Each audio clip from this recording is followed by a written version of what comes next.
It would be a single roll.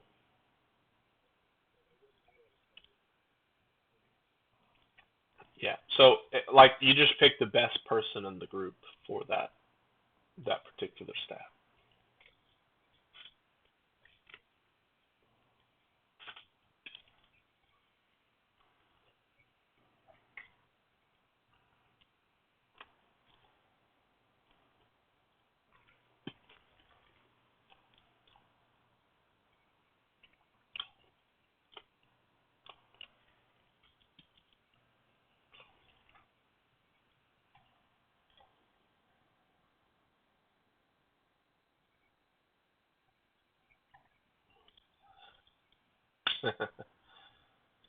You figured me out, Chris.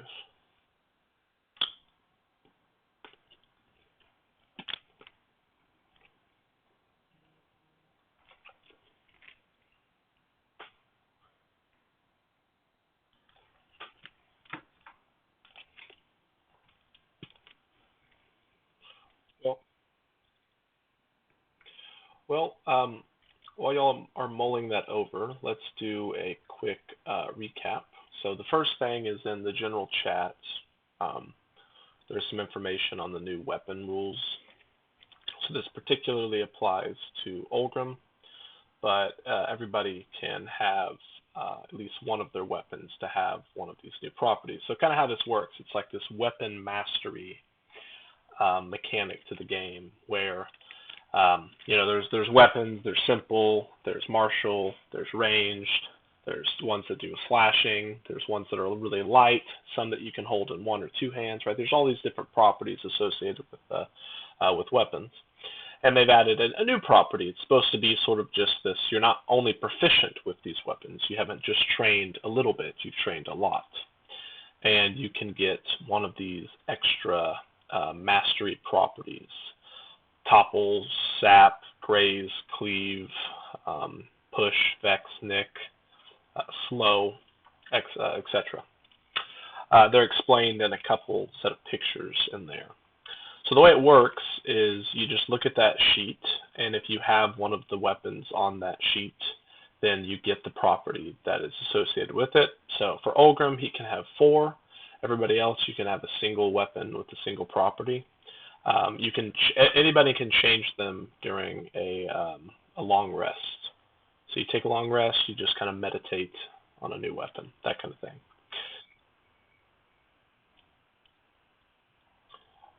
In this case, in this case, they're going to have the same property. Yeah,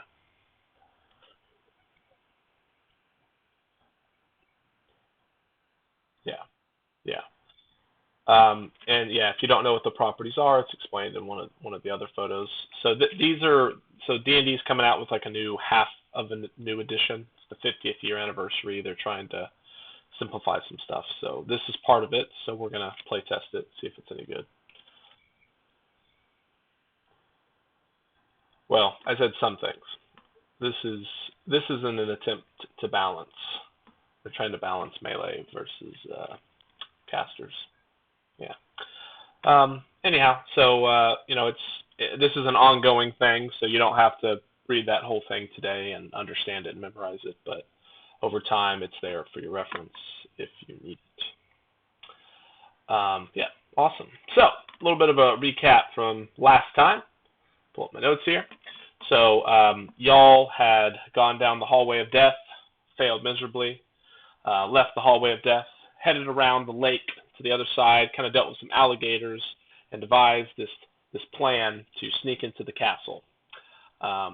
Once you got into the small castle, you were able to stealthily go around killing all of the zombie goblins, and eventually had a single individual left, being the loner, the gentleman that you were looking for as part of your mission to join the guild. He kind of seemed a little bit weird. He was acting a little strange, and then all of a sudden, y'all peek back down the hallway, and the real loner is kind of running down it. So this individual in front of you was an illusion was cast on a small goblin, whom you've learned to be named Glassjaw.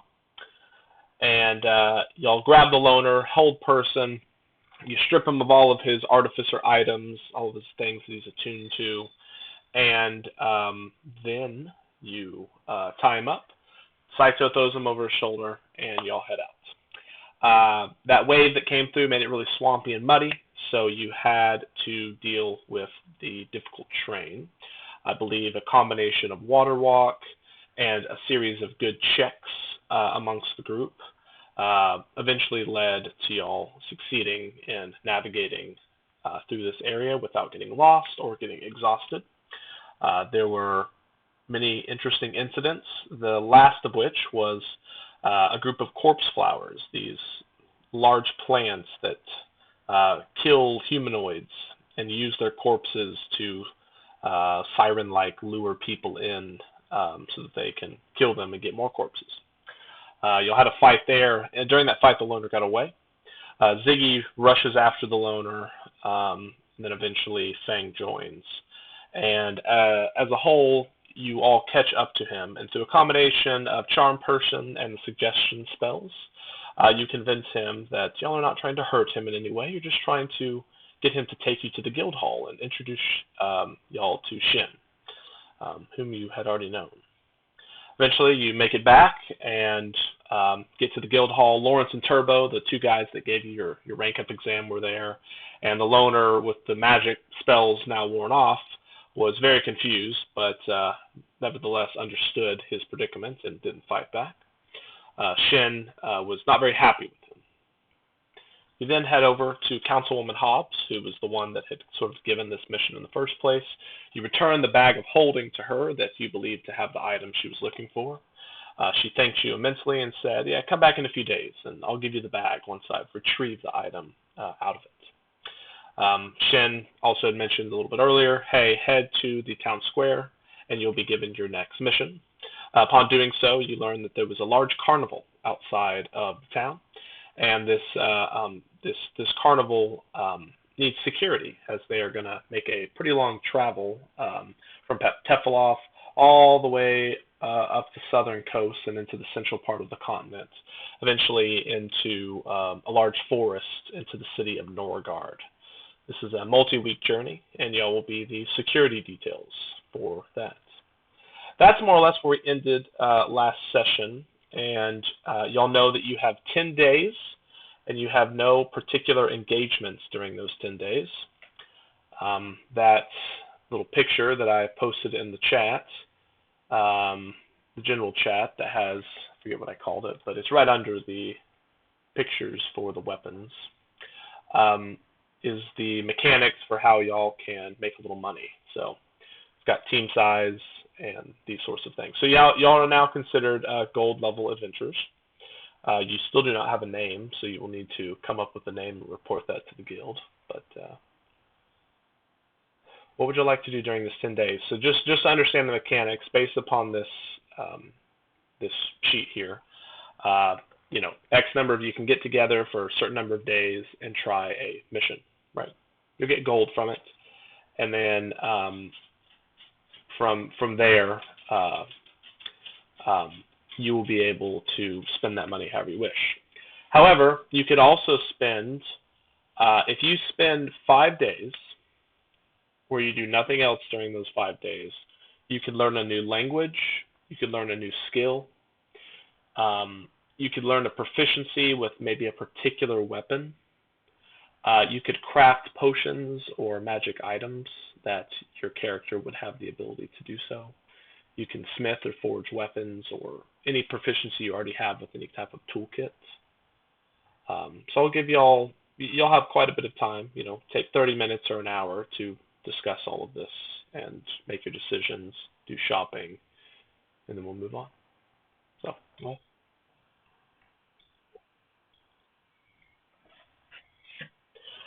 um, I mean, I can tell you what they are, but you would need someone to cast Identify to know the specifics of what they do. Um, you also know that you probably don't want to take those things or sell them because while Smackopy's in trouble, he's still his thing. So just FYI. But yep, okay.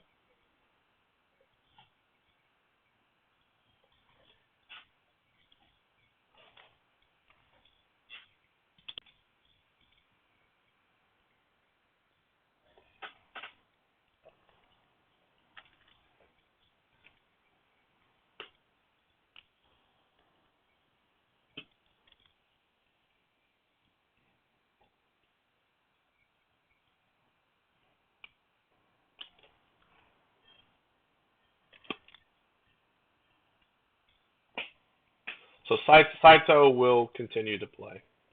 Dylan will. Um, so let me put it to you this way: if you group are making money, don't worry about the other ones. They can do their own thing. So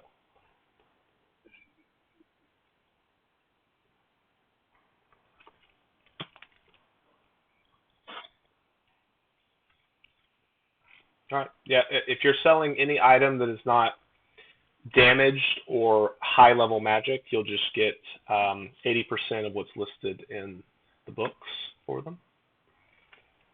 I can.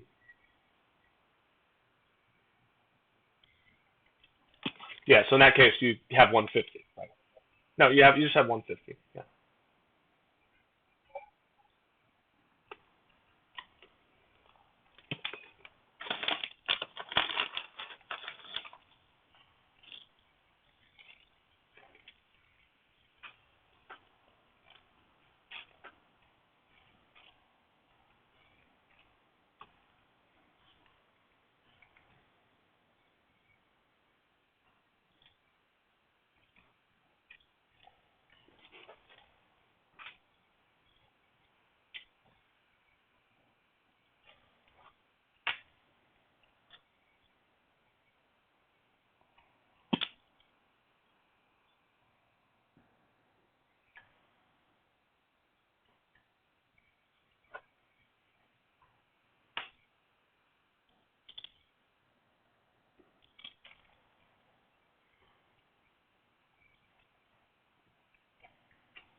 All right.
No. Yeah, there's a die. There's a die you roll. Doesn't matter, right? It's all. This is the even, the even out version of it. I want y'all to make your decisions first. It's gonna be good money. I mean,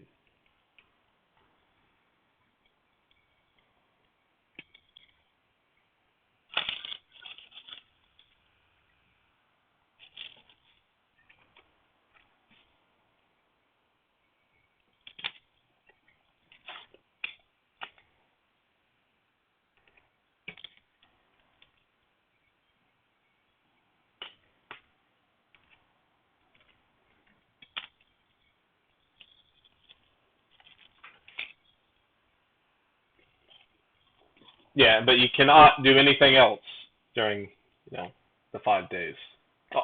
Meaning in terms of missions, right? You can like shop or whatever, but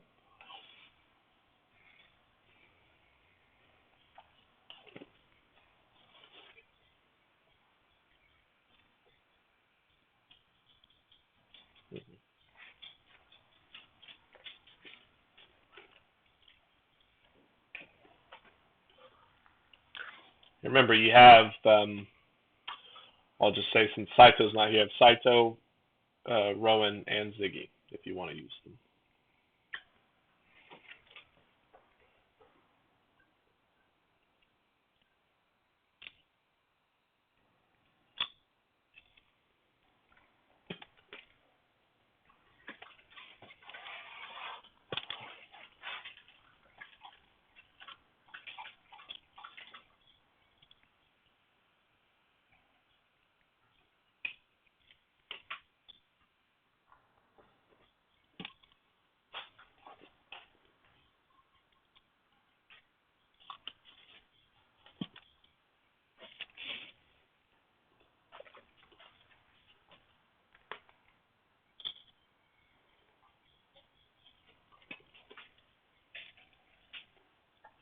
Okay.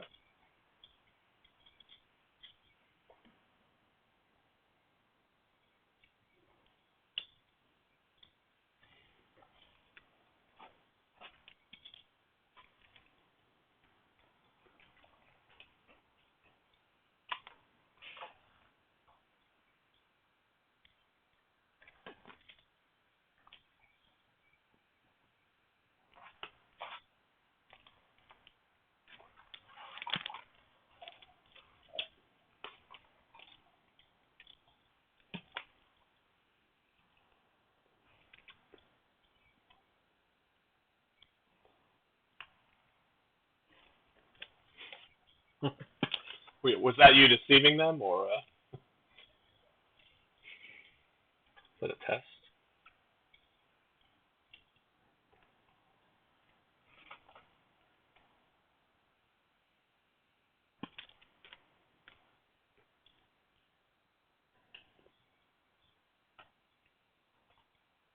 I do.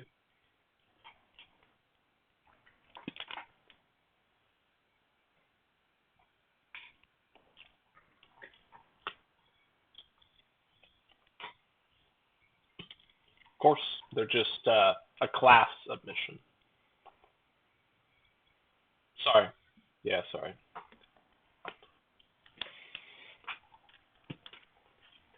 Imagine a job board with, 100 missions on it, and this is the categories.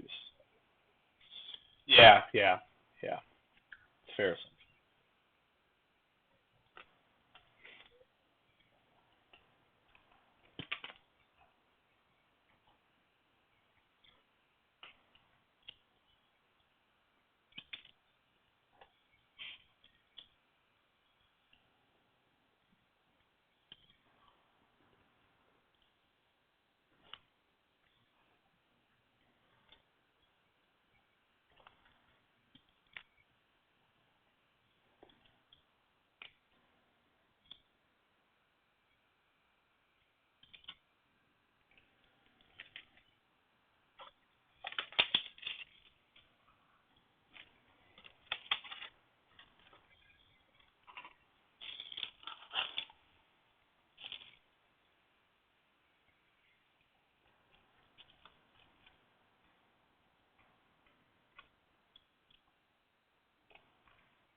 I mean, yeah, every group that would do something is going to make a check. They're going to make the D100 check for failure, and then it's going to be some type of a roll for the reward.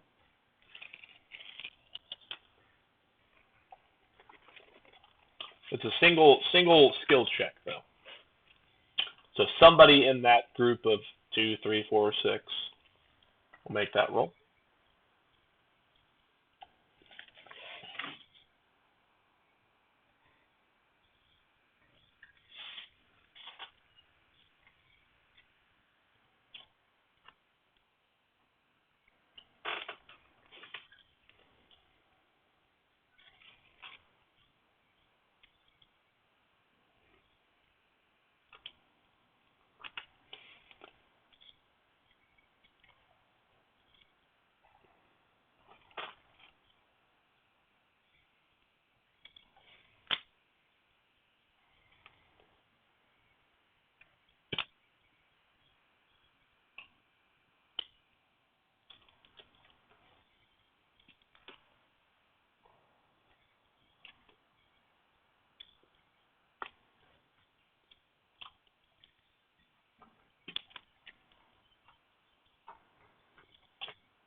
All right. So what is the first mission that y'all take? Silver Mystery. Okay. So that's most of the group then. Okay.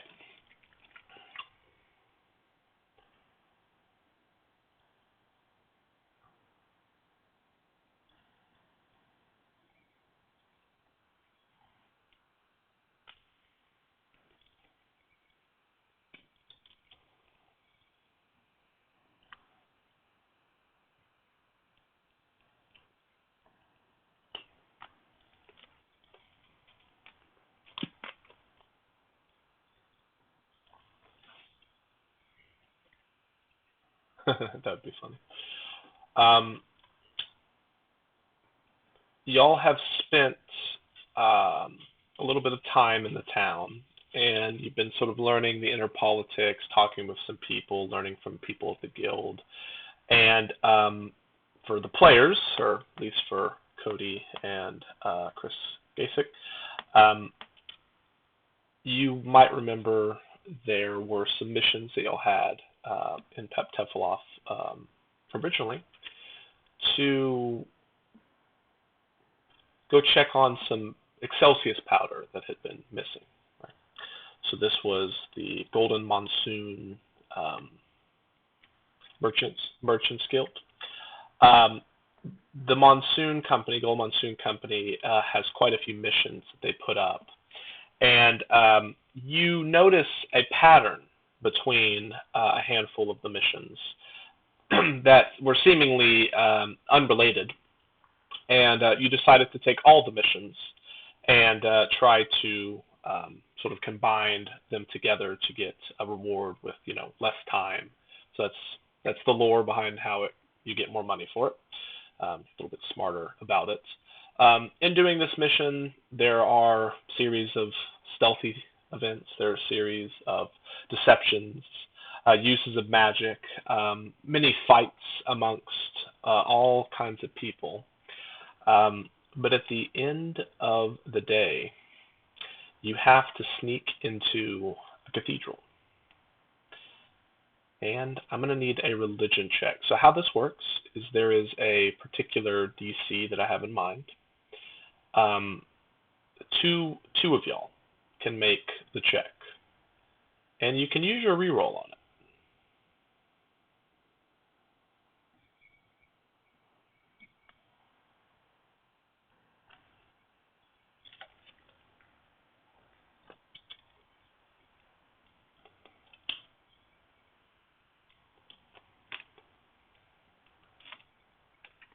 All right.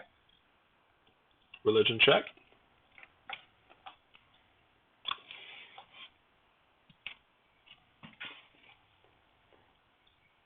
Okay.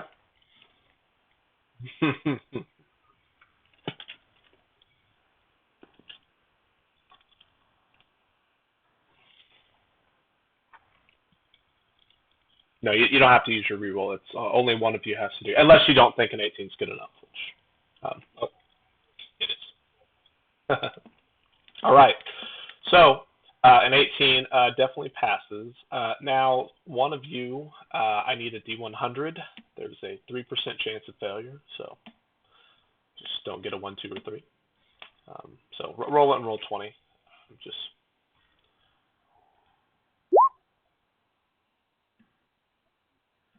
it's low, but it does not matter. So since you rolled an 18, that is now. I wonder if roll 20 will do it.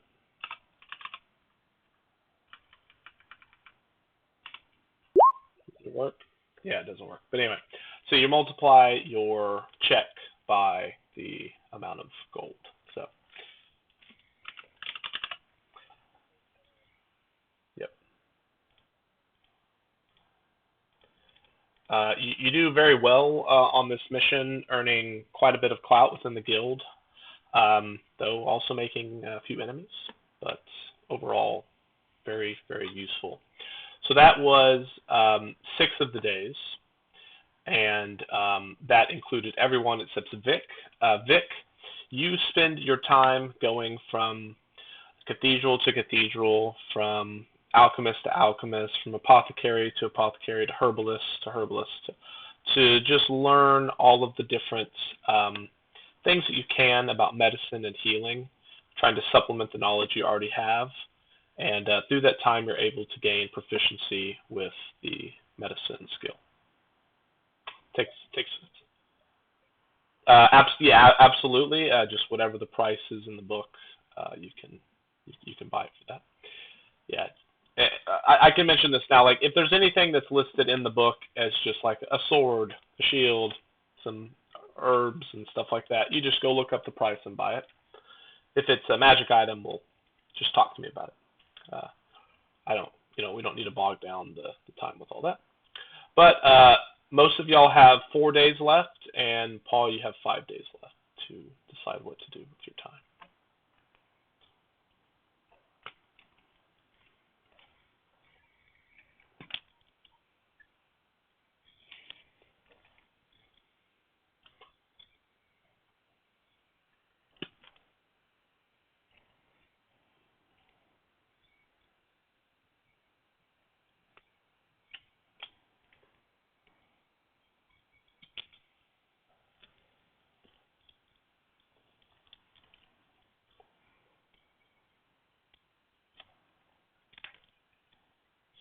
So to be clear, if it's not mystery, only one person rolls.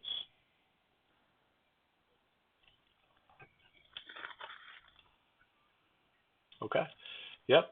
Go ahead and roll roll the stealth check.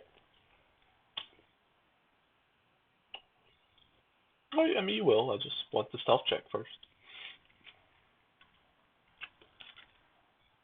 Ooh, very nice. As you're talking amongst the guild members, you've learned of a series of missions that have been consistently failed by some brass and silver level adventurers. So they bumped it up to gold. The pay wasn't as good, and it seemed like it would take a lot of time to do. However, you, with your roguish background, devised a way to stake out a few locations, using some of your contacts in the underworld, so to speak, and in the end, sneaking into a few locations to gather information. And you were able to apprehend a bit of the smuggling ring that was associated with the Excelsius powder. So this is a 10% chance of failure, so go ahead and roll a D100 and roll 20, Chris, just 11 and above.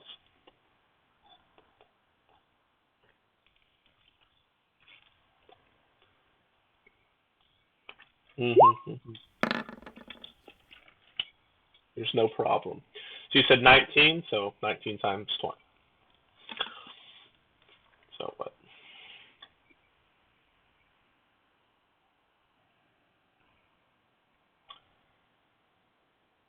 Sure. Just roll again.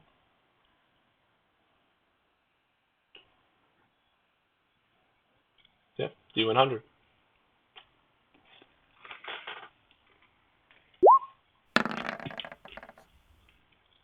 All right. So we have 19, 16. So go ahead and do the next one. Absolutely. D100.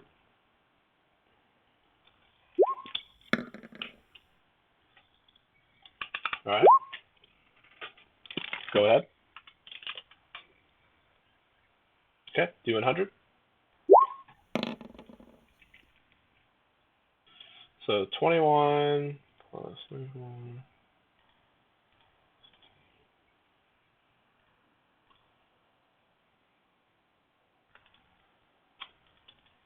That's what I got.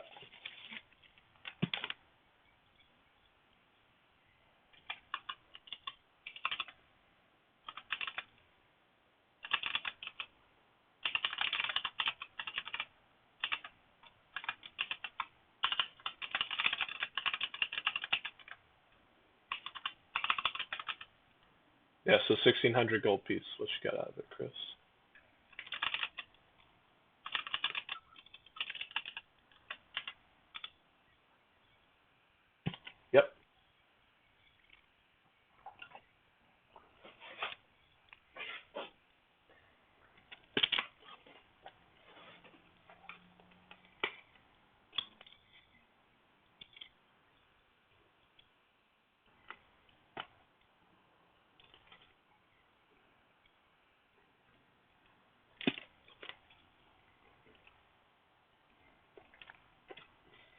So gold deception is 2 days.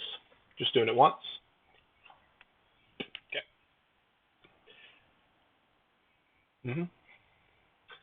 And then Vic would still have 1 extra day, but not sure if it would be overall that useful. Yep, Cody, go ahead and deception check, D100, deception check, D100. Okay, 24.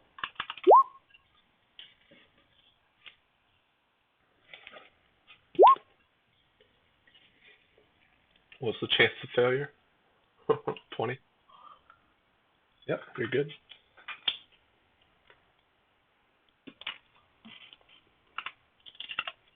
Nice.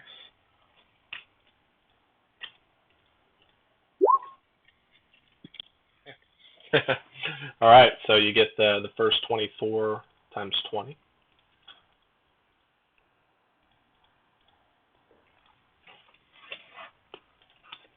Yep.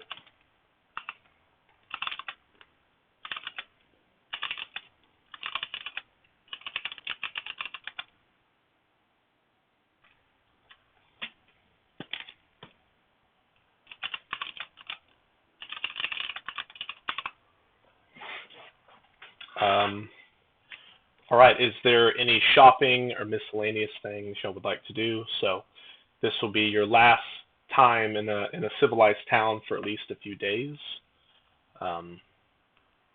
You've been informed that food and shelter will be provided while in the carnival.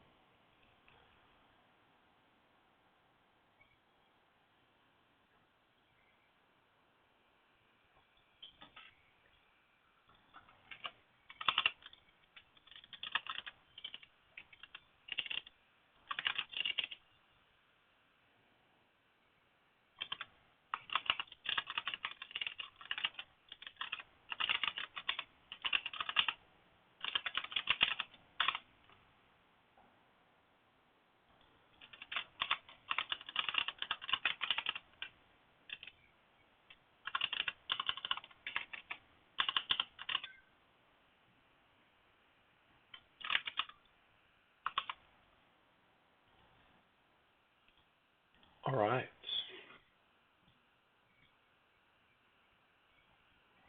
I will be checking.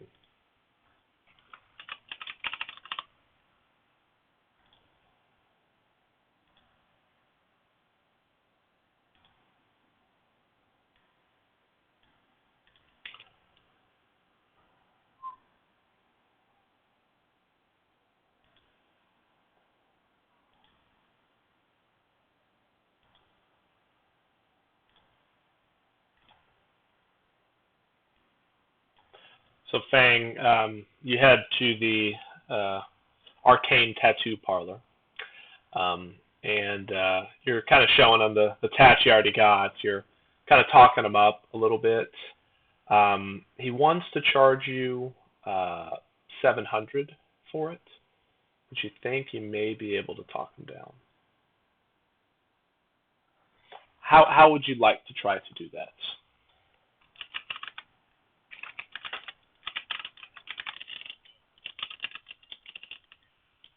Give me persuasion. You could share information with them. You could intimidate them.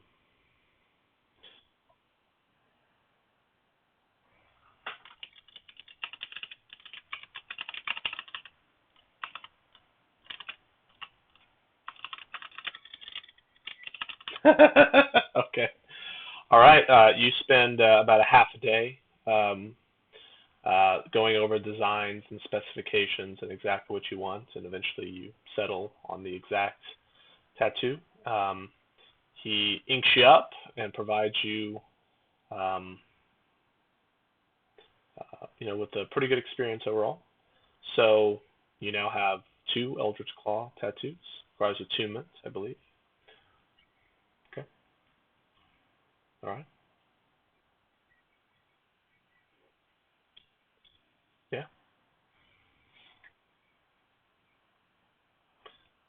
Absolutely. So you you know some people that you've dealt with in the last few days. So through talking to your contacts, there's a guy. You know a guy. Um, he tells you that uh, about a half a pound to a pound little ball that you can throw down, and it will puff up um, to 60-foot um, radius, that cloud of smoke, and it lasts for 2 rounds. He quotes them at 20 apiece and says that they're very fragile. Okay.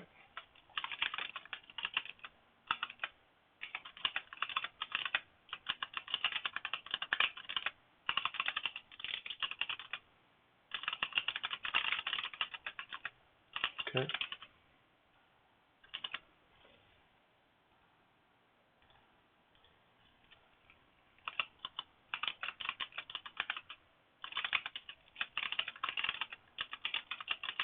Anybody else?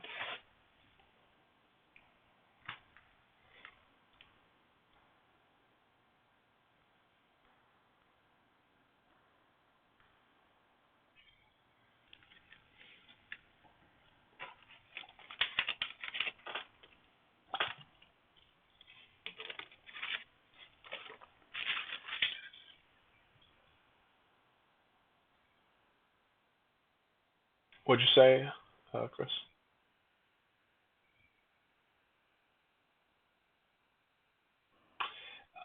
Yeah, I mean the town would definitely have pretty much all of the things, such as like a legendary item. So, you yeah, if you want to plus one sword, absolutely. I have somewhere in the chat. I don't know where it is. There's a spreadsheet. It has a lot of magic items in it. It kind of has like some general costs. I kind of use it as a guide. Um, if you are looking for,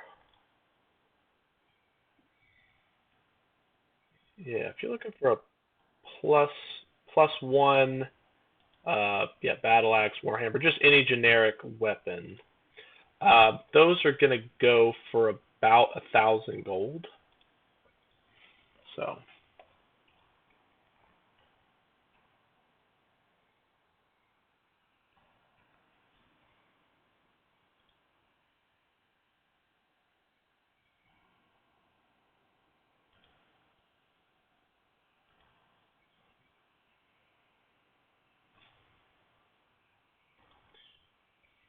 I'll help you out a little bit. We'll say you go and talk to Councilwoman Hobbs, and she turns over the bag of holding that she has promised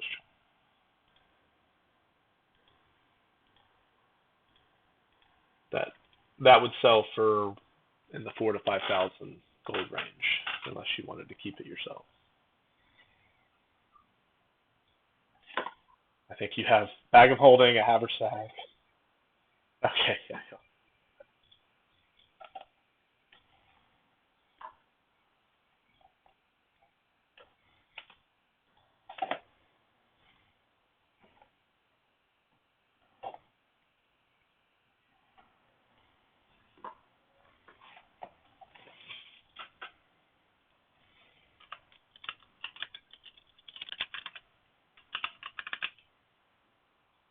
Okay, absolutely, absolutely. Stylistically, it's pretty much whatever you want.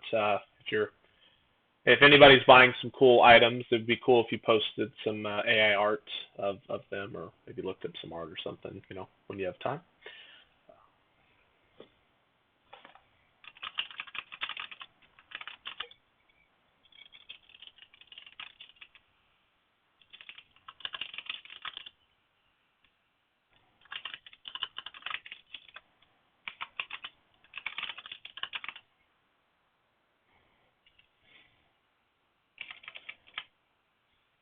It's 4 to 5,000. Somebody can make persuasion, intimidation. You can make any check that you think would be. Okay.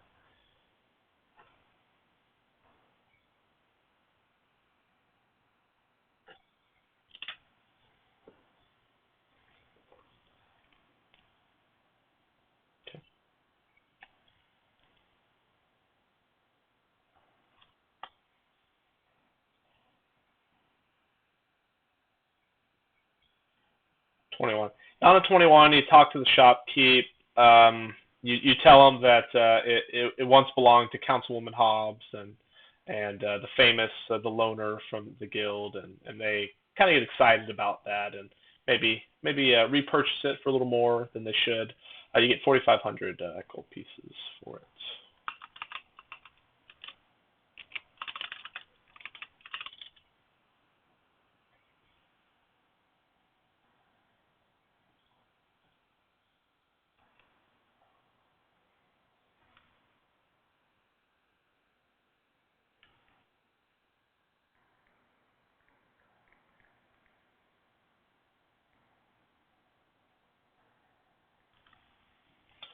All right. Olgrim, you get a +1 weapon. Which one are you getting? Okay. Gotcha. Awesome. Doing a mace. Okay. Warhammer, yeah. Yeah.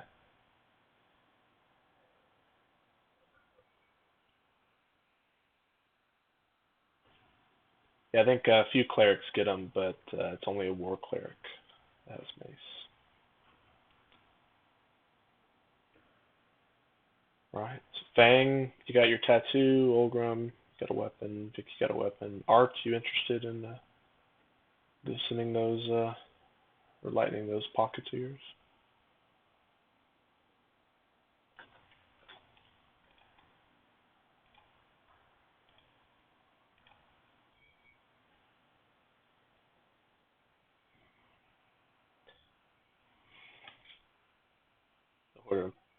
Okay.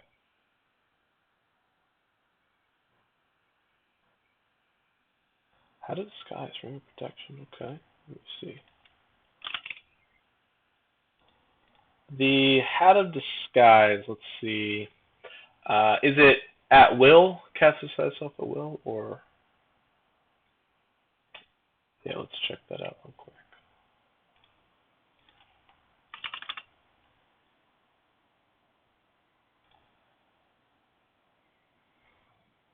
Yeah, it will. Um, so yeah, so ring of protection. The spreadsheet here has it at 3 grand. I'll say 2,500. You would be able to pull that off. How to disguise it has listed at 6 grand. Um, I'll say 3 grand. I think that's a little high. So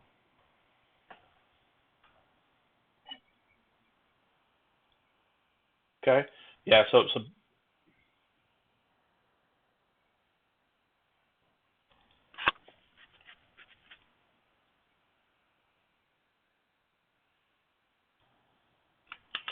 I'll quickly just post in the chat the items that are listed for under 1,000 gold, just from that spreadsheet, just to give y'all something to look over.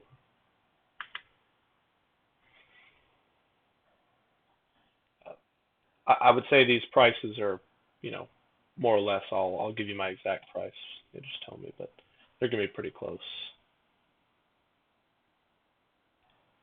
In fact, most of them look pretty good.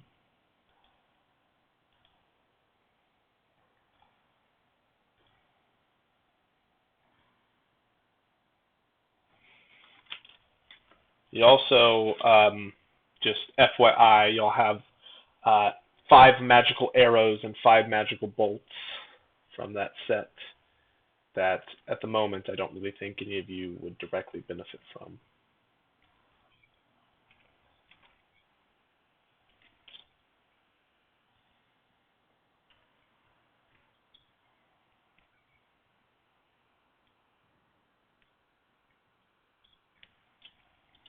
It's probably a strength build.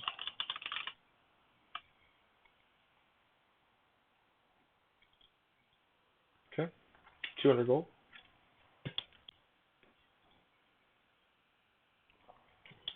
Okay, how much are those?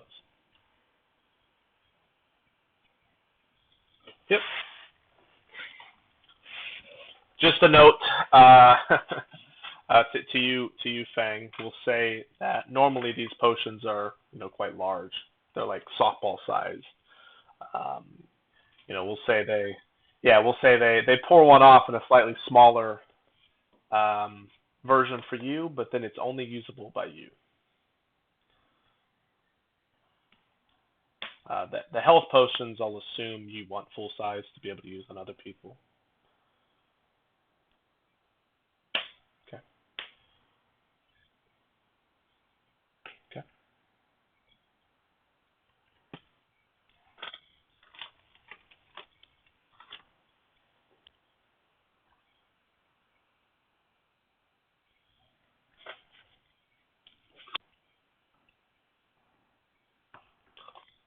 So just FYI, the 700 is on top of what an armor would normally cost.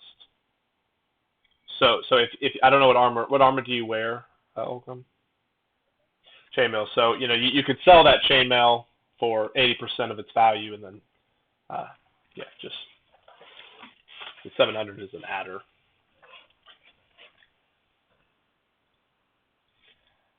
Chainmail. Let's see here.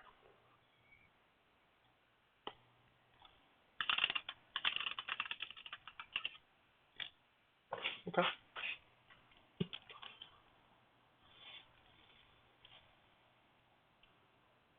Yeah, so chainmail is 75 gold, so you'll sell it for 75 times 0.8. You'll sell it for 60 and then have to pay another 75. So essentially you pay 715 for mythical. If you picked the same type of armor. Just FYI. All right, Ironstone. Which one is it, Cody? Which Ironstone is it?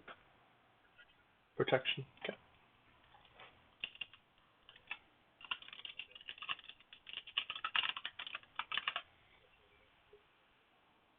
Okay. 715. Yeah. For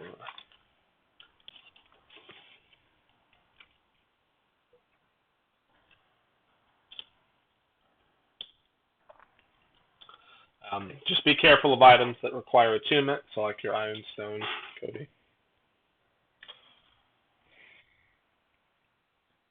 Okay. Absolutely.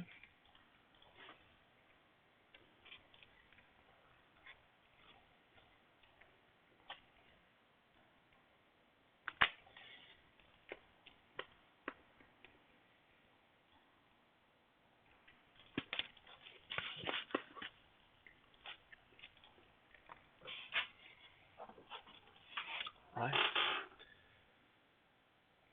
there anything else?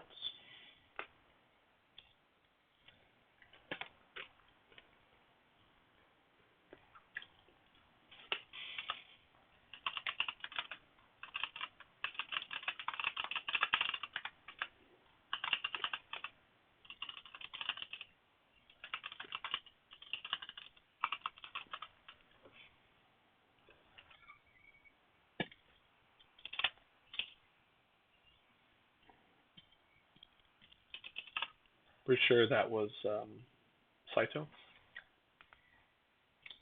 That's what I remember. Yeah.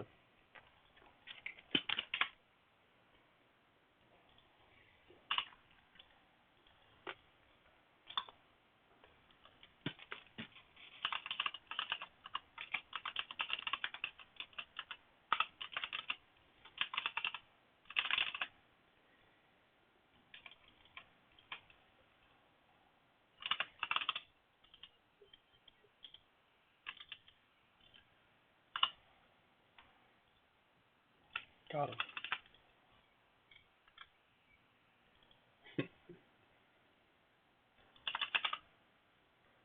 Okay.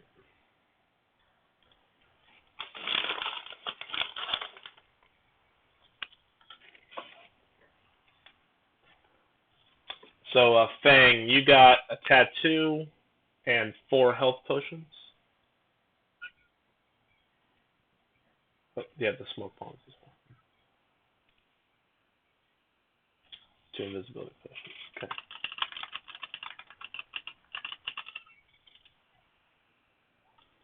Okay.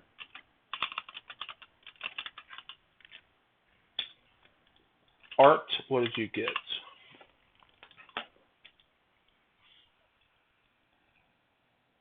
Okay. Fulgrim,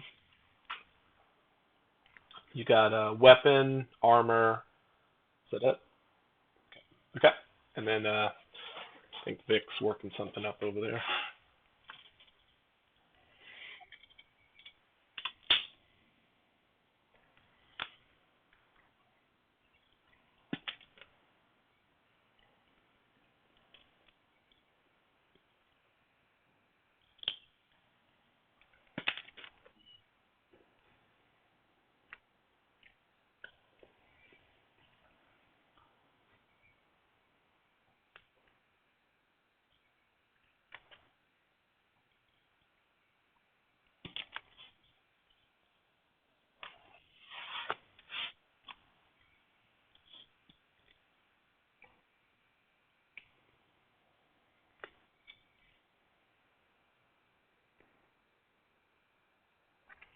With with your strength, yeah, with your strength, I think you're fine.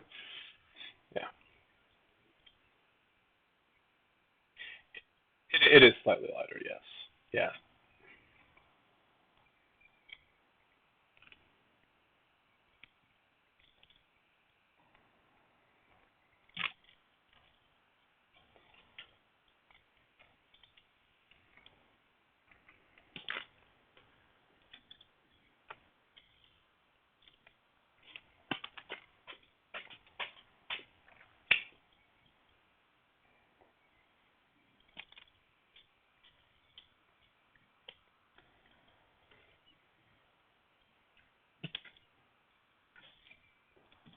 Okay. Um,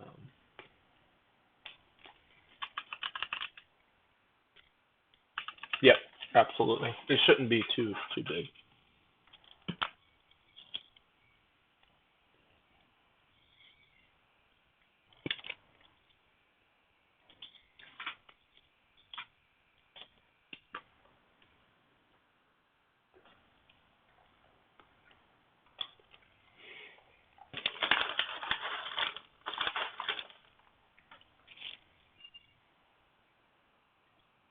Nice.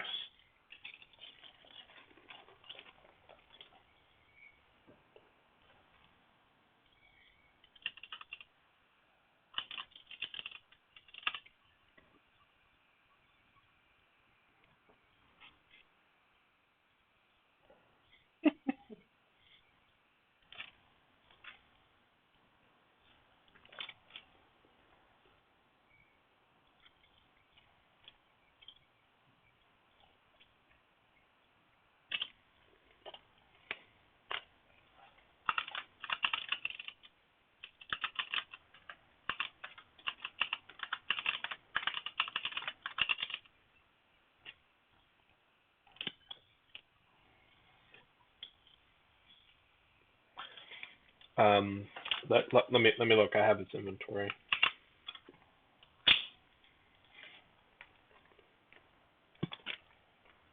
Yep. Take me a second.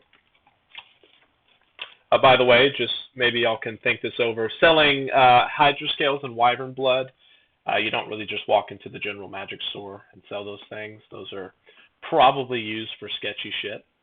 So I would recommend maybe.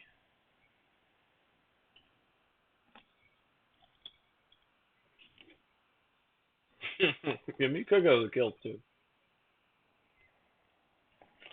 The guild is kind of they're kind of they don't really break a lot of rules.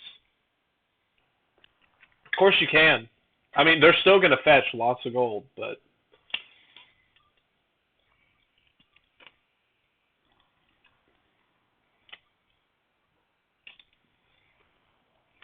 in this case,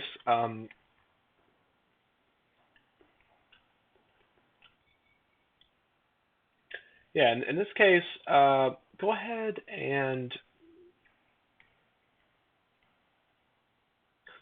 just roll a d20.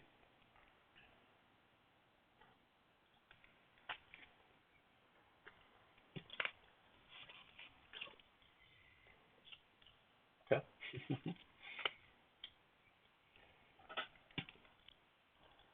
2 8s? Oh, okay. That's smart. Yeah, you spend a little bit of time every day asking around, thinking about it. And the eighth or ninth day comes around, and there's people that are going to buy them, but you don't really think you're going to get any better price.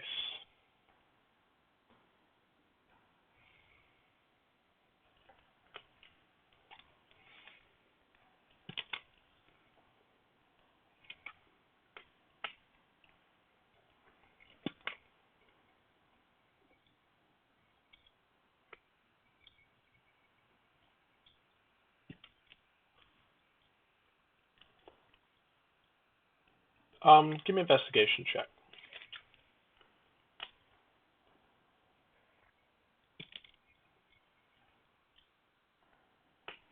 What'd you say, Paul?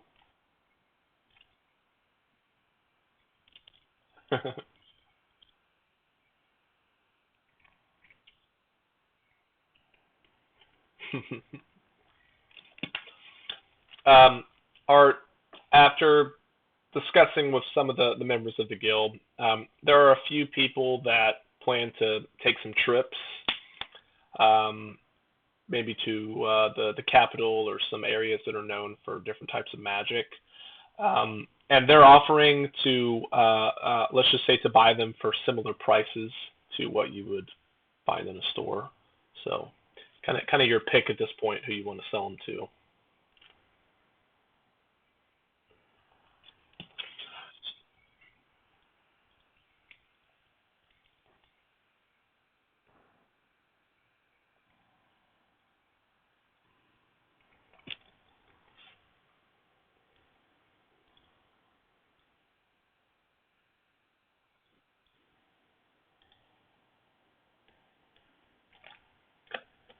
So Rowan had 4 doses of Hydra or Wyvern poison that can be applied.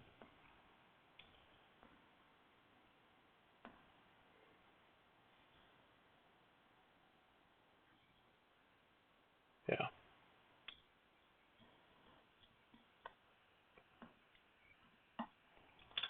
it's an action to apply it to any type of ammunition or a sword.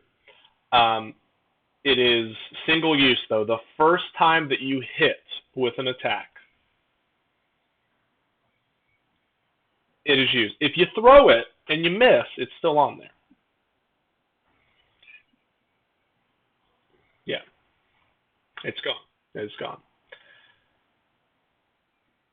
Yes.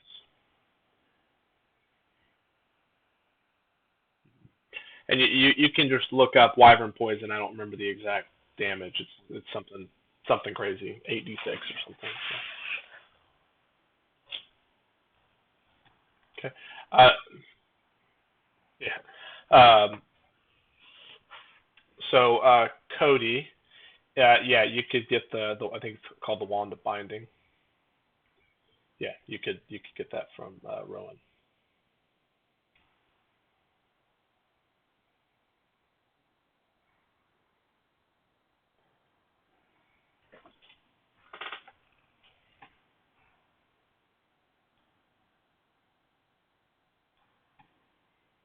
So the Hydra scales are going to fetch 800 gold apiece, and the Wyvern blood will be 250 per vial.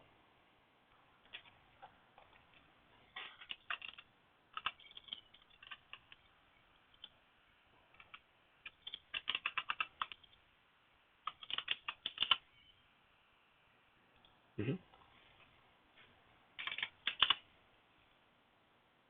Correct. Or Hydra, excuse me. I said that. Yep, that's my bad.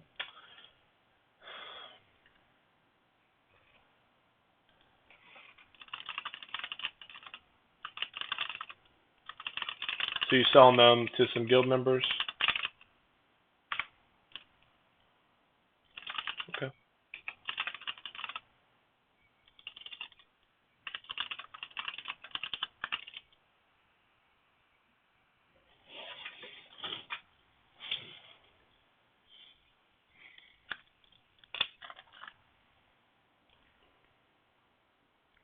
3,700, 3,700, right? Divided by whatever. Mm-hmm.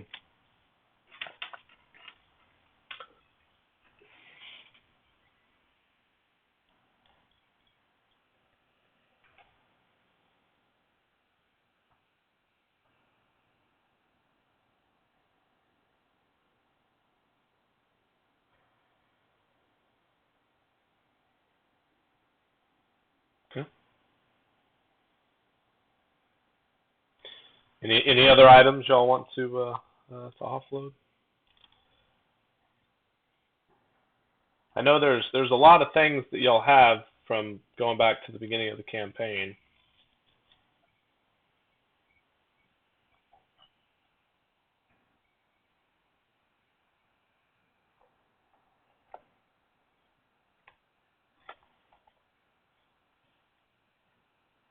I think it's a nightmare.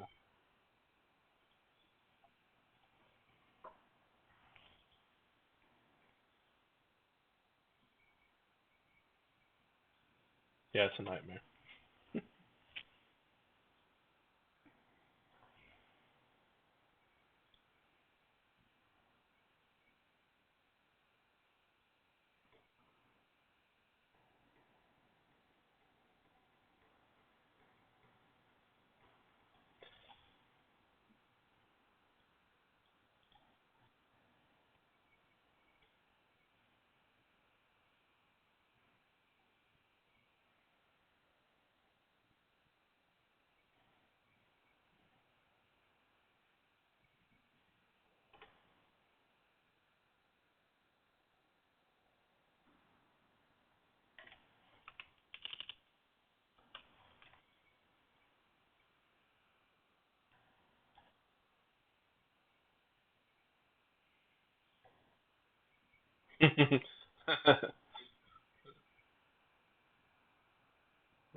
Probably one of the best items you'll have as a group, I think. It's very good.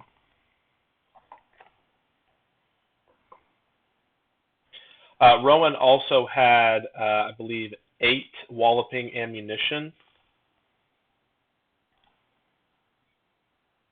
They were arrows. Yeah.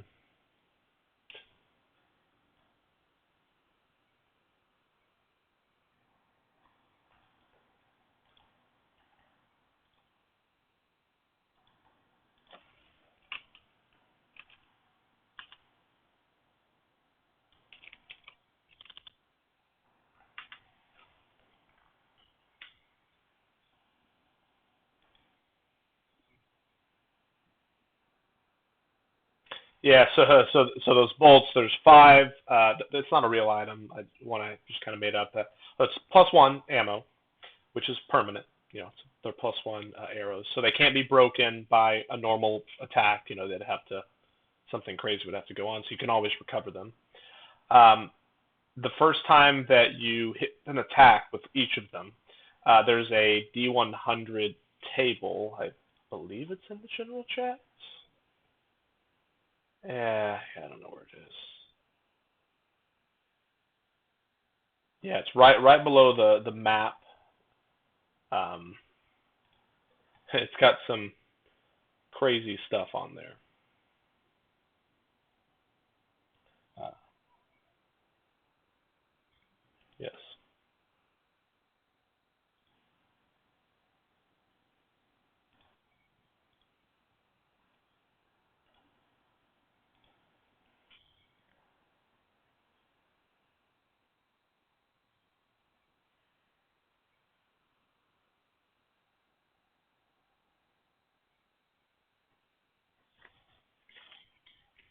Got them.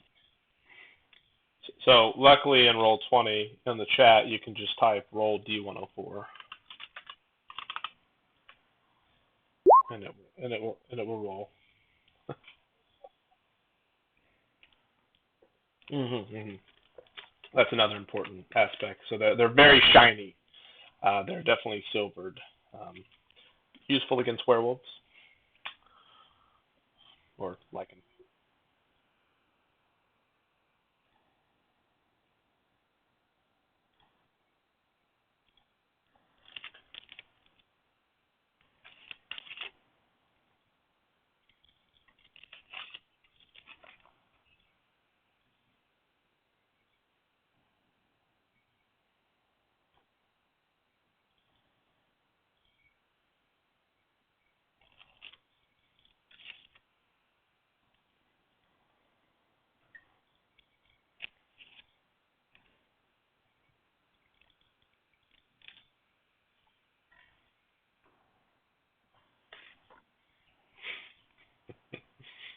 That's part of the problem.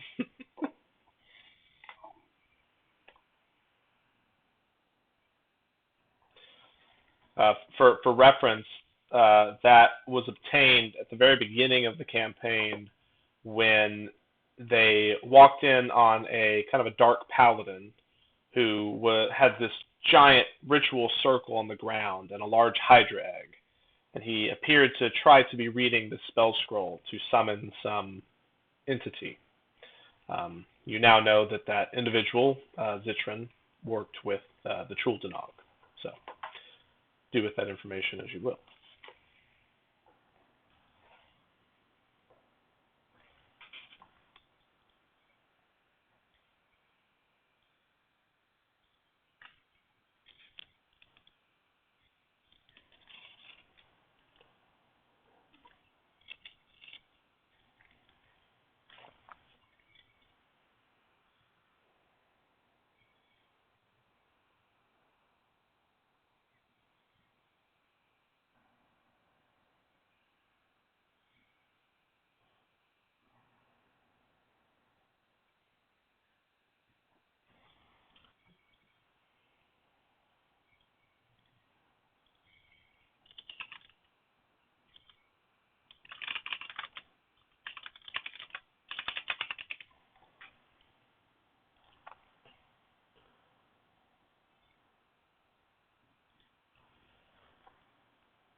So in the general chat, that's the wait a minute. It's called Katomes.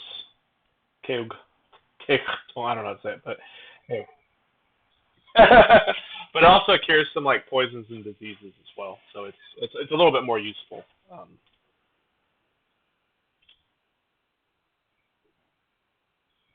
Yeah. Just so you're clear though, it's not just like a custom thing. It's something from a book, so you can always look it up. All right.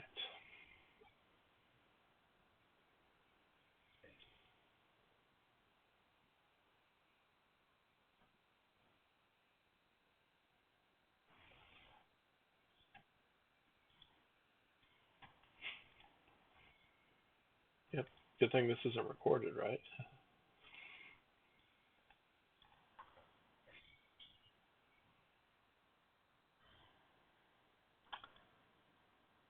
All right. Y'all happy with your purchases? If you think y'all made more money off of selling shit than the actual missions.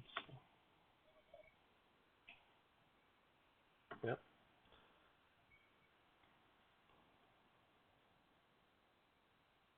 As the days go by, the war comet still streaking across the sky ever so slightly every day, a little bit closer towards the horizon. And the ninth of like the ninth day, essentially the ninth night. So right before y'all are supposed to go to your assignment, you were asked to head out to the carnival that night to kind of get acquainted. It's their last showing before they are moving away from Paptefla. The carnival is stationed in the general direction that y'all were at when y'all were going to get the loner, though it's a little bit off to one side, a little bit further north. So if y'all have nothing else, y'all will make it to the northwestern portion of the city and head out the gate. All right. There's a dirt path that leads in that general direction. The rain and the flood that has happened recently have left the area really loose soil, very muddy, very squishy. A lot of gravel has been put down by someone on this road to allow for horses, carriages, wagons to be able to travel on them and bring goods and people to and from the city to the carnival. You know that because this flood came through, a lot of creatures have been kind of disturbed in the area, and there's a pretty heavy guard and adventurer presence leading along this multiple miles of road out towards where the carnival is. Occasionally you'll pass some people that are members of your guild or members of a rival guild. You'll see numerous city guards and people of all different walks of life heading out to see the carnival. Very somber mood amongst the town with the war comet, the declaration of war from this Chuldanog organization, and the large flood that has destroyed a lot of farmland and architecture in the city. Would y'all like to walk, or would you like to commission a carriage to take you out there?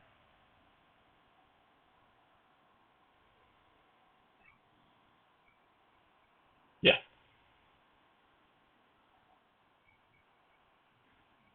Yeah, like I said, it's multiple miles away. So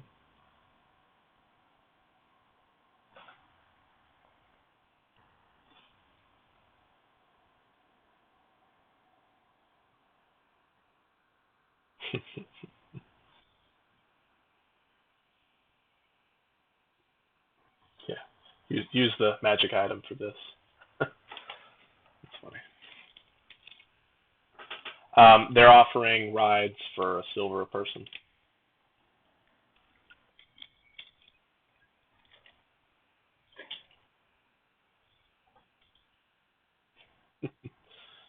This is true. Um, as you start to head out, the sun is just peaked below the horizon. The war comet and the moons provide quite a bit of light on your journey. You hop into a carriage. They're fairly large carriages, able to accommodate somewhere between, on the smaller side, maybe 4 people, up to maybe 12 or 18 people if you cram in there. Your carriage doesn't have too many people in it at the moment. You hop inside. You see a mother with 2 young kids. As they look very excited, you can see the joy on their face as they're excited for this little carnival, as well as what appears to be a noble couple that is kind of sitting towards the back, just kind of ignoring everybody else, talking amongst themselves. The rider gets at the reins of the horses, and you'll begin to make your way slowly but surely northwest out of the town. The carriage has a small window, and for those sitting on one side, you can clearly just see the war comet getting very, very, very close to the horizon. You know it has a bit of a sporadic motion to it, and occasionally it kind of waxes and wanes in intensity through the rotation of the planet, as well as the movement of other celestial bodies, such as the moons. At the moment, it is particularly bright, and you can almost feel a pressure in your heads from the raw magic that this comet exudes.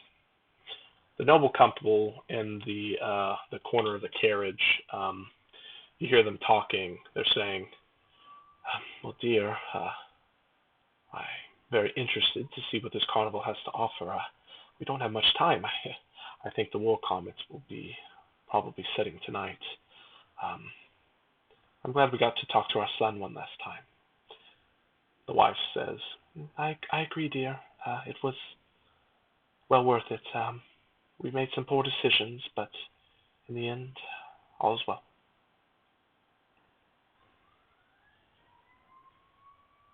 Horses keep going, keep trotting on.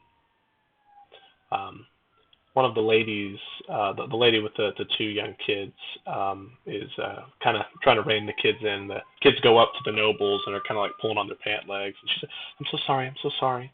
Um, the gentleman says, "Oh, it's quite all right, ma'am. I remember when my boy was around his age.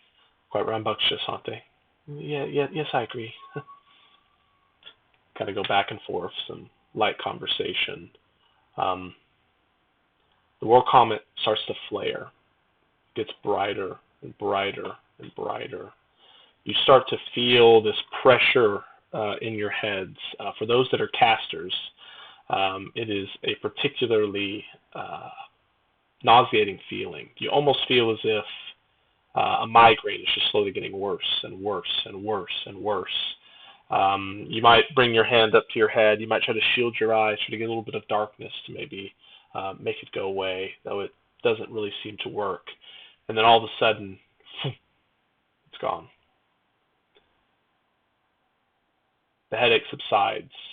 This static pressure and noise that has slowly been building over the last couple weeks all of a sudden leaves a void in its wake. You feel as if there's absolutely no magic in the air. The clicking of the horse's hooves and the movement of the wheels on the gravel, they almost seem to just dull a noise. The crickets, frogs, all the sounds of nature outside, the wind rustling, it seems to stop. I need everyone to make a perception check.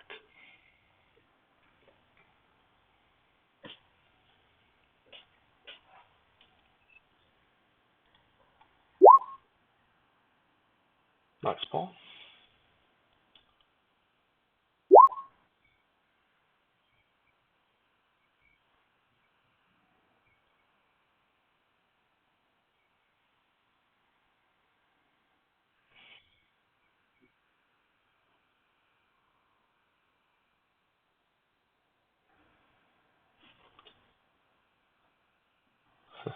Olgrim, what'd you get? You got 20, right? Oh, I see in the chat, 20. Okay. All of hell, I don't know. It's your sheet, bro.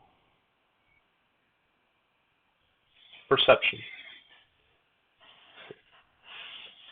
Lots of P's. Okay. Well, yeah. For those that rolled high, you are all kind of just shocked by this experience, this moment, especially if you're a magic user or have maybe magic items or weapons. They just feel different. They feel more powerful with respect to kind of the noise. Um, Things just don't quite feel right.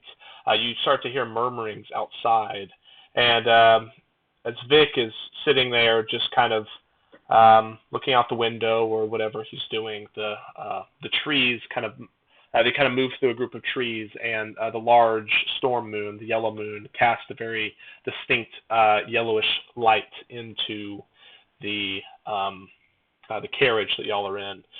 Vic's shadow gets cast upon the wall, and you look as a pair of green eyes, and then slightly below it, a pair of red eyes just appear in his shadows. Two sets of eyes. Vic's.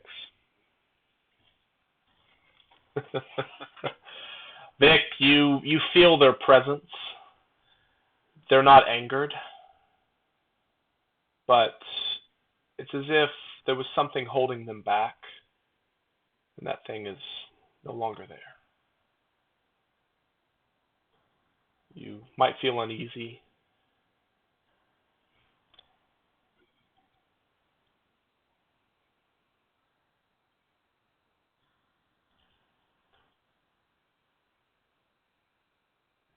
Hmm. And this state of mind would probably continue for a while if it wasn't for the whispers of spirits in your ear. You instinctively, just Vic, you instinctively look over to the left where that noble couple was sitting. It looks like maybe they're napping. Maybe they just close their eyes for a moment to rest. But you hear what the spirits are saying. That noble couple is no longer alive. Their spirits are confused. They don't quite understand where they're supposed to go. They were sort of in this state of limbo, and then they were brought back into this world, and now they're looking for rest. Do you offer them advice?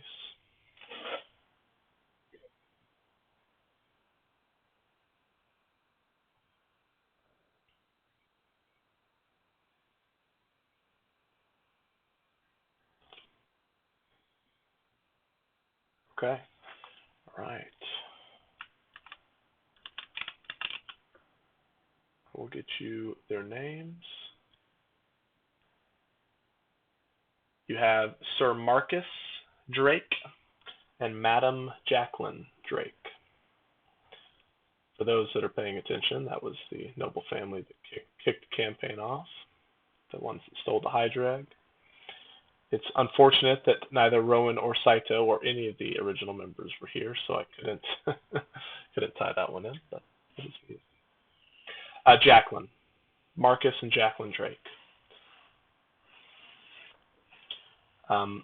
They repeatedly ask you if you ever meet their son Lothric to help his soul pass on if needed.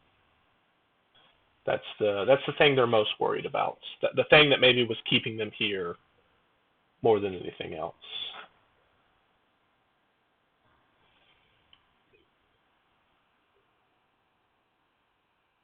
Okay. All right. The two young boys that were being a little rambunctious have now kind of settled down, and after a few minutes, one of them hops up and walks over to the noble couple and just kind of pulls on their pant leg. Mommy, are they sleeping? The mother looks over, kind of looks at y'all. Y'all are quite the motley crew. Come here, sweetie. We're almost to the carnival.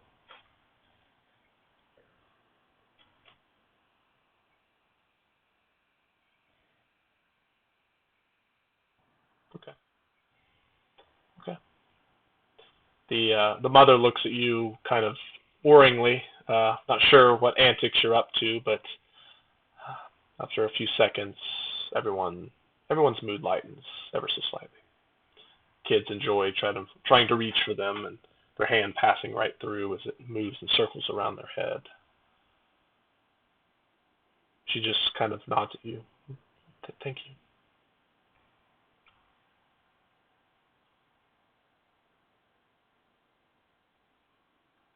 Is there any more conversations or discussions?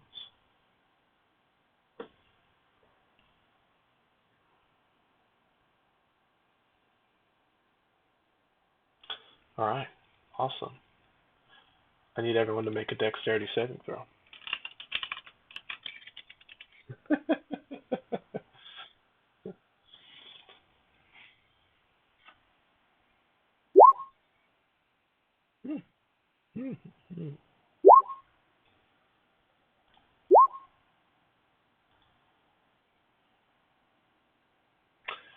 All right. The DC happened to be 16, so it looks like Olgrim and Paul have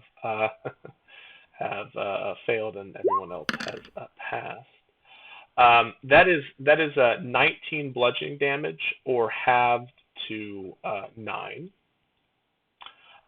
What happens is as y'all are maybe talking, discussing, looking out the window, all of a sudden you hear this slight noise, and then the light of the moon is completely blocked out. There's like a brief moment of panic, like what the heck happened? Did we pass through some trees? What's going on? But then you hear the sound of water crashing down. You look out, and this fairly large size, but not massive, wave of water has just come and just slams into the horse and buggy. It kind of knocks them to the side, kind of knocks them into some trees. Y'all get slammed and jolted and tossed around. You look over as the poor woman and her 2 kids, at the moment, don't appear to be breathing. I need everyone to roll initiative.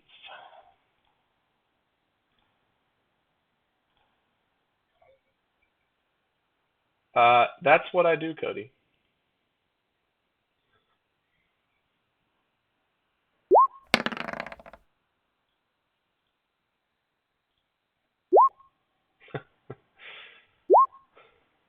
That's funny.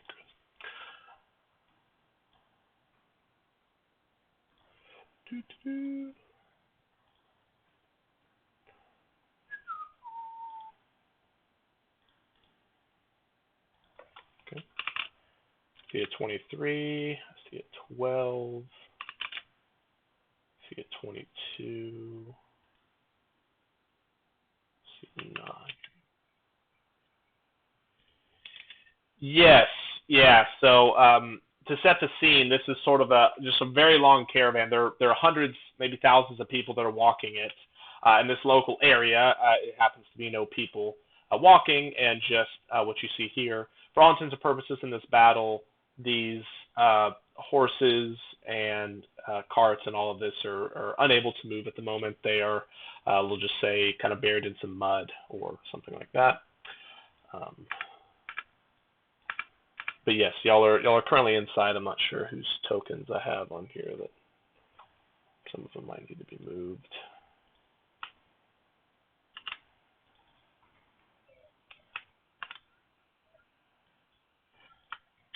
Well, just because of the wave that came in. Other than well, it was temporarily. It was yeah. It was definitely a big wave. It was uh, somewhere between 30 and 50 feet high when it hit y'all, and maybe around 100 feet long or so. If you did fail it, you would be prone, just FYI, and all non-magical flames would be extinguished. Um, Currently, like I said, there is a mother and 2 children that are, for all intents and purposes, making death saving throws. Um, and you immediately hear and maybe can partially see outside numerous small frog-like creatures known as bullywugs, for those that are familiar, that are just kind of storming these carts. You look over at one of the carts in front of y'all that has a bunch of people in it that are, well, some looking worse than others, and they grab a couple of them grab some people, and they jump into those puddles. I don't know if y'all can see those very well, kind of on the road. Um, yeah, they're like right there and right there. Well, you can see it. It's just maybe delayed. Let's use a different color. Okay, roll 20. Anyhow, they're like the bluish areas that are just kind of on the road. Yeah. Exactly. There's also, I'm not sure. Yeah, okay. Y'all can see there's 4. Those are puddles of water. You watch as 2 bullywugs just grab someone, jump into the puddle, and just disappear.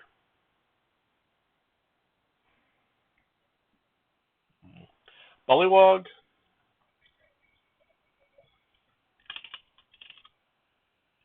Well, Chris. Yeah, let me go ahead and just share I think I can share the bullywug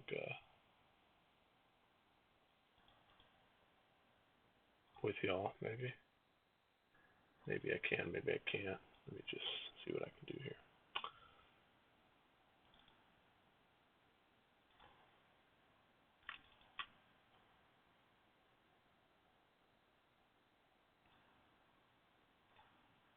Not really sure what y'all can see there, but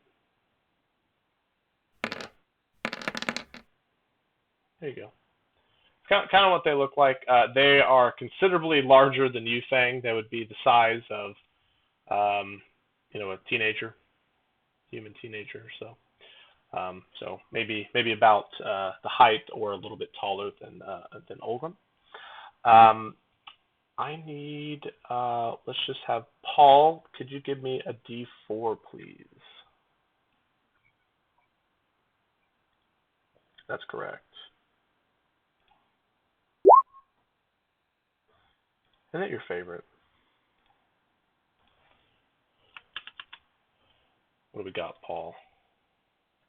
One? Hey, that's convenient for me.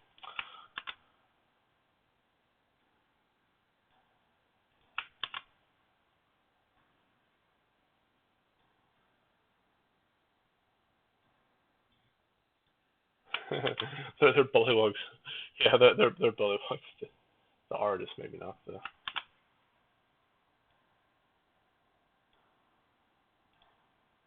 Okay. Um, this one is not there.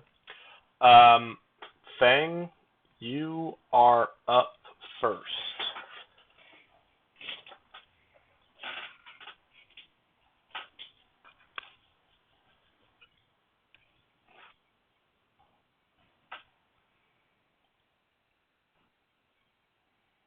Got him.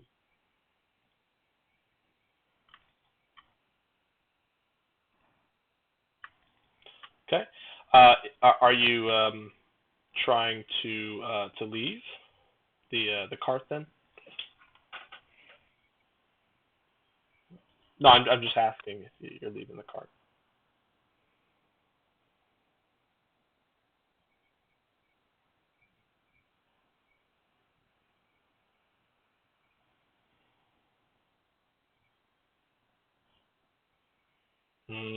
I don't think you can quite get there within 15 feet from. Yeah, you cannot. Not within the cart.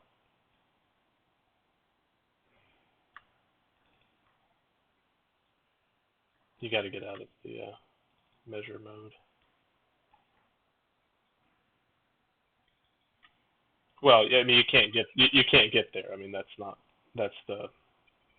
it's the driver's. You'd have to leave the cart to get out there, right? So like where that bar is, I think like right here, that's where the interior would stop.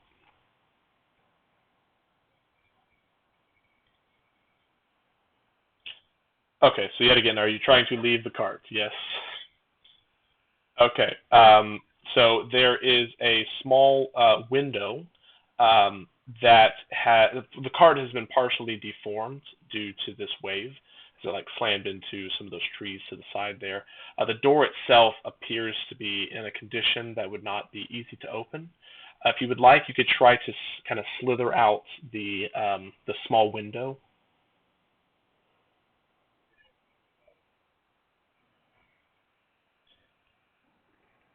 Technically, yes.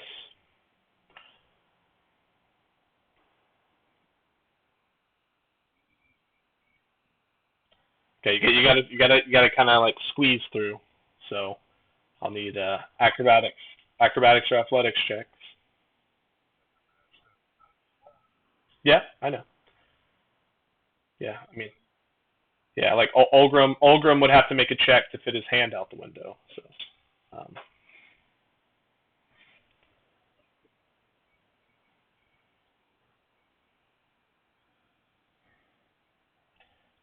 Fang, you fly over and you just kind of wiggle your way out of this window, and takes 5 extra feet of movement.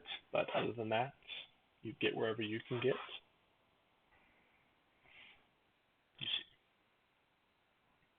Okay, go for it.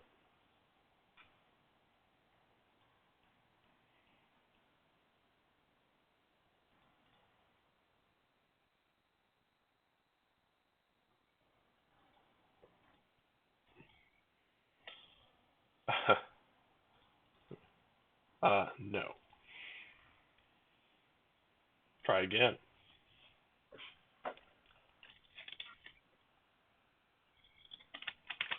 Nope.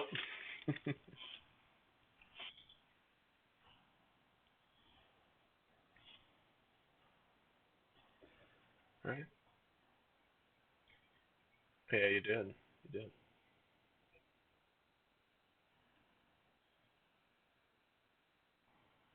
Art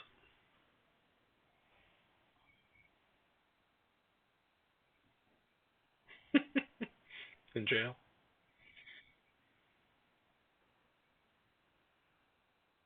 Okay. As you feed her this healing potion, it'll be an action to do so. Okay. She will get the full healing from it, which is bringing her up to max. You watch as the blunt force trauma to her skull, her partially caved in face, and all of these other major injuries, excuse me, that she has sustained, slowly kind of heal. She takes in a breath and looks up at you.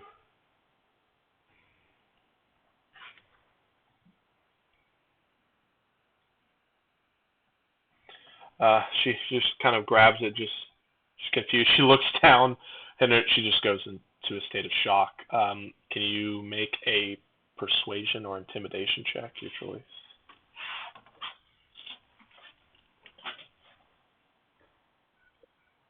Very nice. She almost starts to like hyperventilate, but she takes a deep breath and holds it in. You put your hand on her shoulder and just kind of look her in the eye intently, and she understands what she has to do. She nods and begins to start opening up the ointment. Got him. Okay.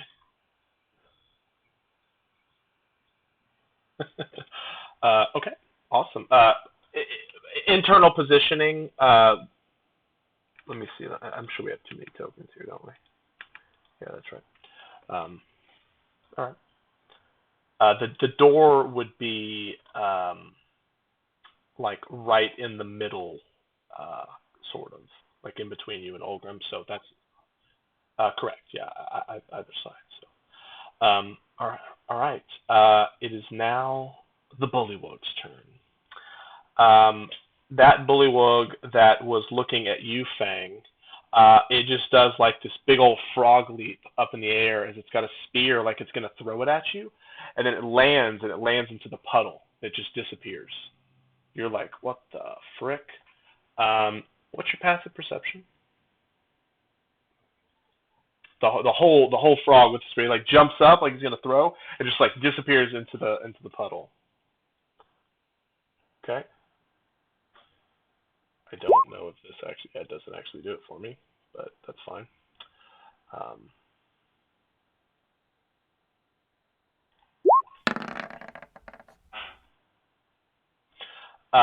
Behind you, popping out of the water right here, you hear this splash, and you turn around so it doesn't hide from you, so no advantage, and it's going to go ahead and throw that spear at you.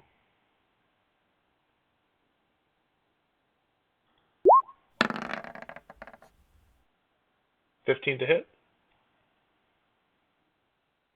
Okay. It slams into the rocks. It then runs up and jumps up, and it's going to attempt to bite you. It missed. Yeah, it missed. Yeah. Yep. 22 to hit. Okay. um, yeah.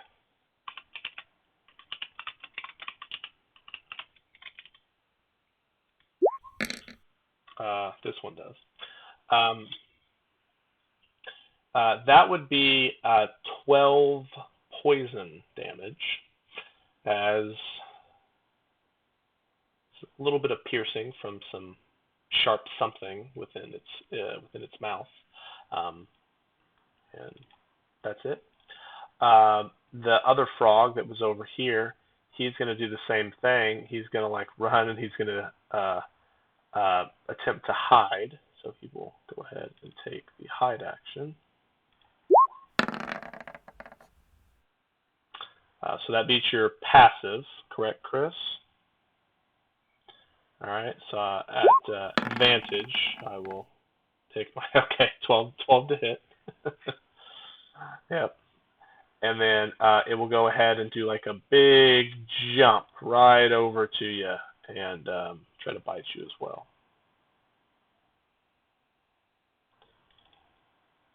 That's the wrong one. 15 to hit. Yeah, very nice. Meanwhile, these other bullywogs, you watch as they like jump into the water and disappear. So I'm just going to move them over here. But for all intents and purposes, you do not see them. Absolutely, and you at this point would probably gather that any body of water they can maybe teleport to. So, okay, it is now the Bullywug Witch's turn. What is that, you might ask? Well, you're going to wish... Okay. Well, you might. I'm not telling you. Let's see what I want to do with him. This will be... that's a good point. He is with y'all. Unless y'all have kicked him out of y'all's group at this point. Yeah, he is with y'all. I always forget about Glassjaw, but hey, these kind of people. Chris, I need you to make a Wisdom saving throw, as it appears that this frog's head that is just sticking out of the water is casting some sort of spell on you. Ooh, that is just a failure.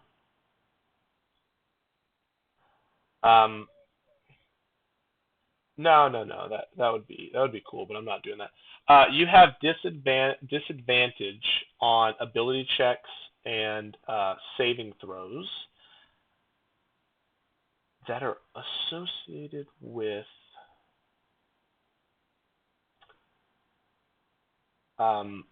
you also have disadvantage on attack rolls against that particular creature.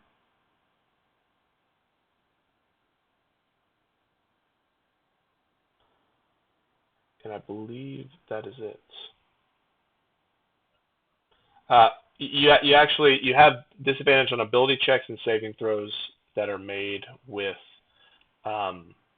dexterity in particular. And then it will disappear into the water. Vic?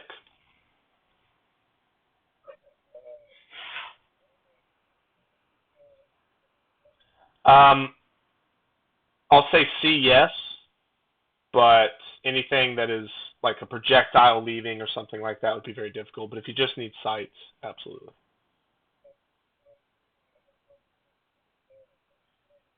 Okay. Absolutely. Give me 1 second.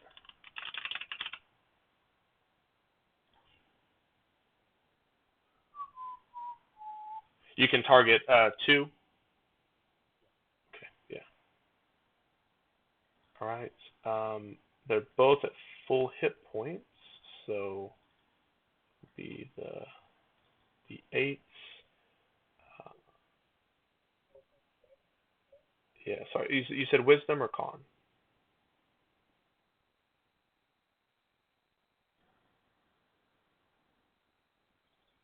Good. All right.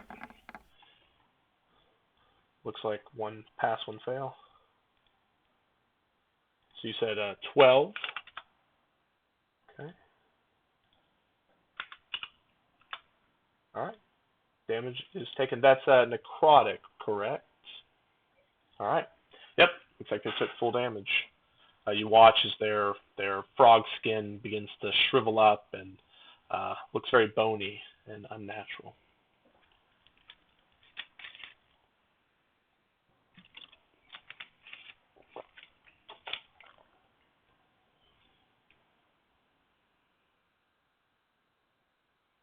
Okay. Olga?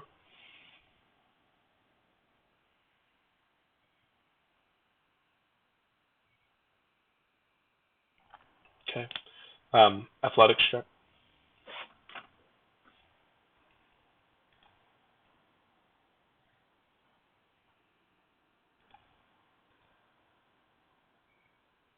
Okay, absolutely. Are you going for a shoulder, kicking it in? What you going for? Okay. All right. It blasts open. So essentially, I'll just maybe make this kind of easy here, but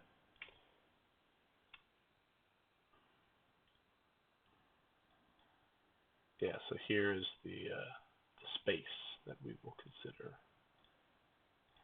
the door, that square.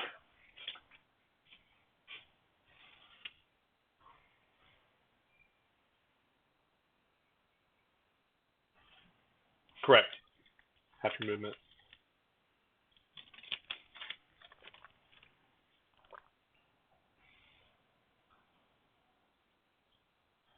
All right.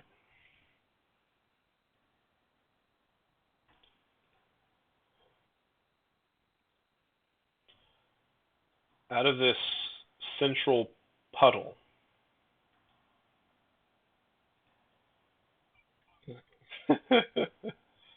It's your new best friend, Cody.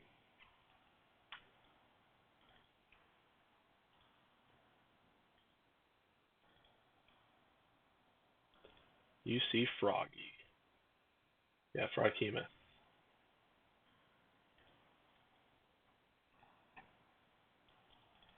Do with that information as you will.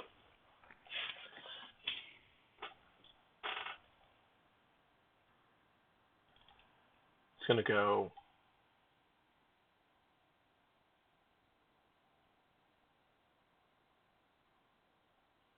right here. And let's see.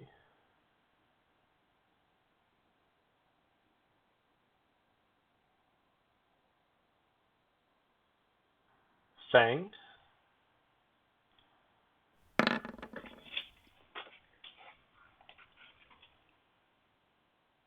Does a 14 hit? Okay. Let's see. Fulcrum is too far. Um,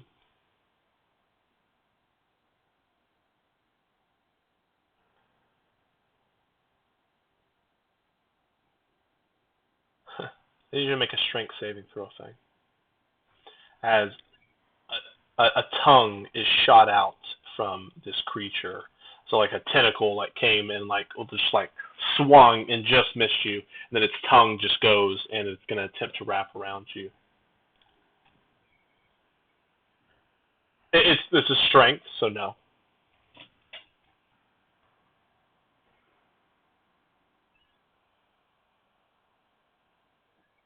20.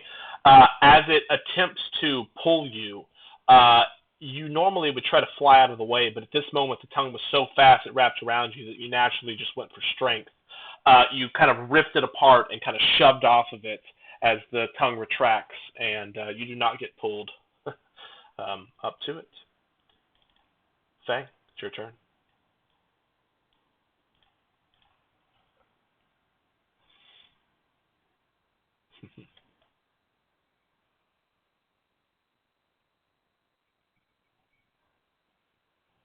Which one? Like to the right directly? Yes. Okay. Noted. Nope. Nope. Nope. Just against the guy. Oh yeah.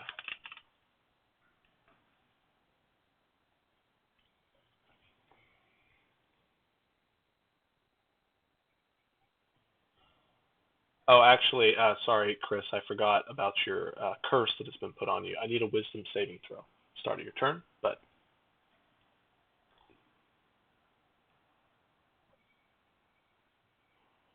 yes, at the start of every turn. Okay.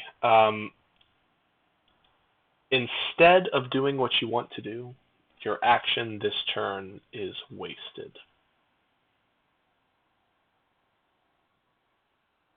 Absolutely.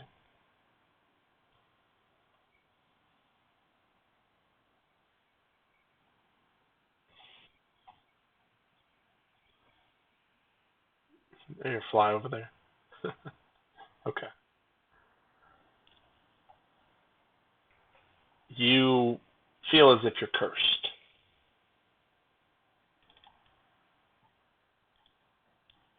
Yep. All right. Anything else, Fang?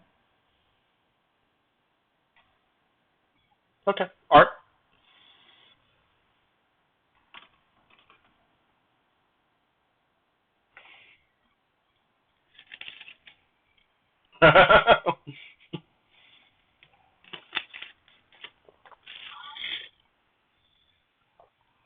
Okay.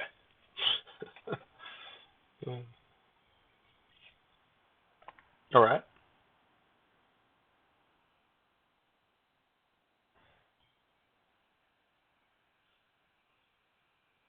Noted. I will give him a little purple dot.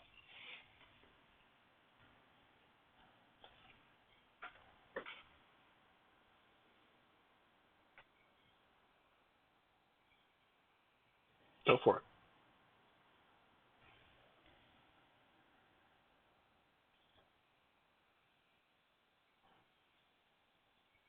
That hits. That hits. Pushing him back.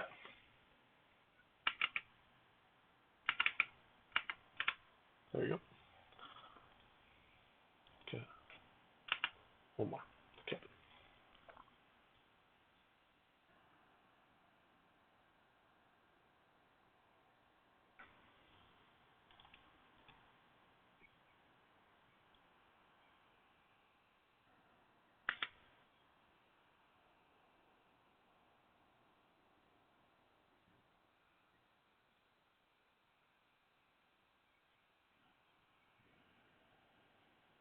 How do you get 19?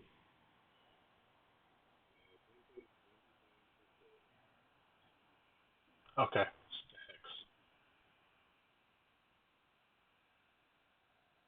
Plus 3 damage?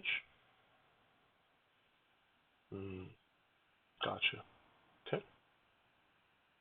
Gotcha. All right. Good.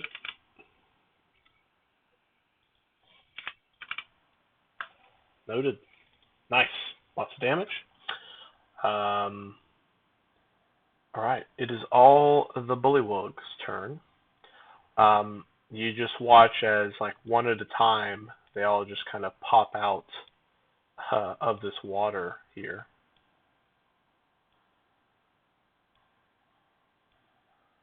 Just at the closest point. And Fang, you're not hiding, so one of them will run past Olgrim. Olgrim, you can hit it if you like.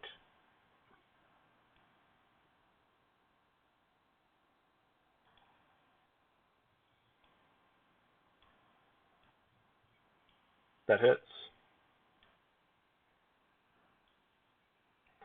All right, it will go back to here. All right, what's your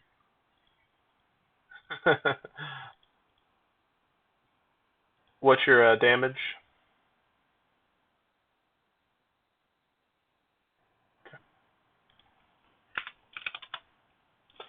Um, Vic, author, are y'all hiding inside of the carts, or are y'all just kind of standing there at the doorway? Gotcha. Vic,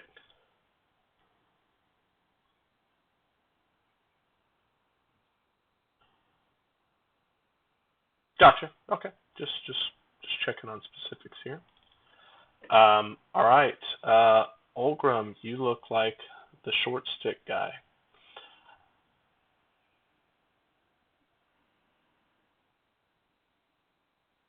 I'm gonna go. What is that? 6.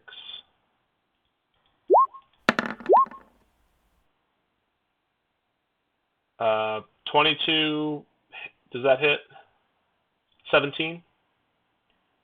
Okay. One hit. You are going to take 3 piercing damage. Calm down. Plus 4 poison damage.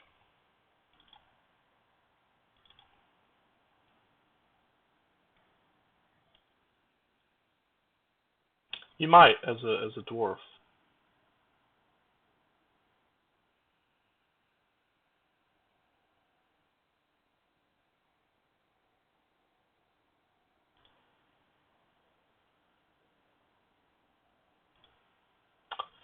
And then this one right here, it would have popped out around here. So you just watch as its cheeks puff up, and then all of a sudden this purple poisonous spittle is just shot right at you.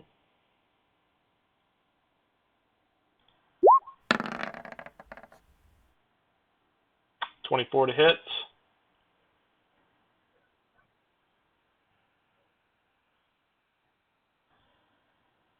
And then you take 17 poison damage, and I need a Constitution saving throw.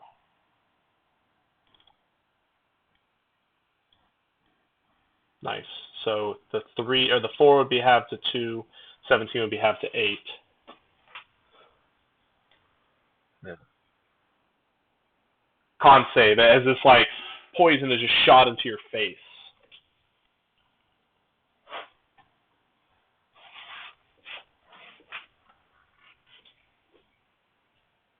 That is the DC. The bad part of that was you would have been blinded for a short period of time. The good part of it is that you passed and you were not. This homeboy now jumps back into the water and just disappears. I'll just bring him over here to the right for now. Vic, you're up.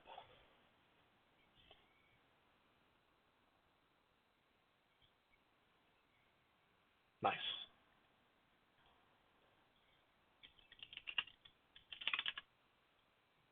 Mhm. Yeah, yeah, yeah.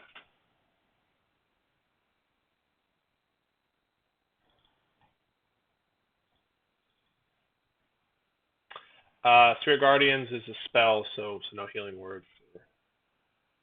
Yep, yep, yep, yep.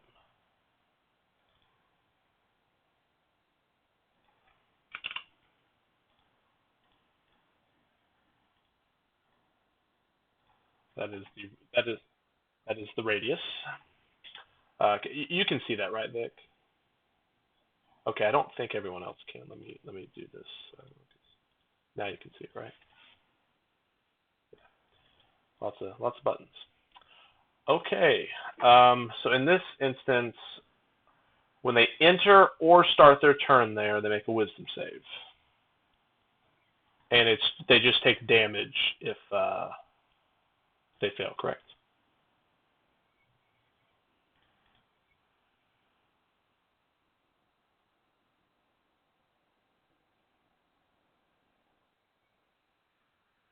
No. Um, right. So they're automatically speed is half no matter what. Doesn't matter if they save. Yeah. But yeah, the save is just for damage. Okay. Awesome. All right. Action, Vic. Anything else? Yes. Yes.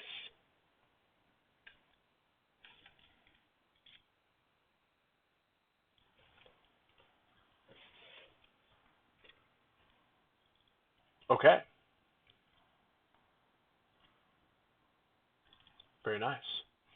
Olgrim.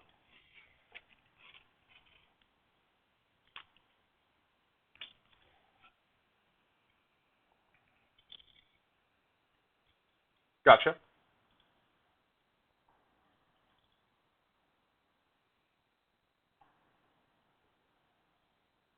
Oh yeah.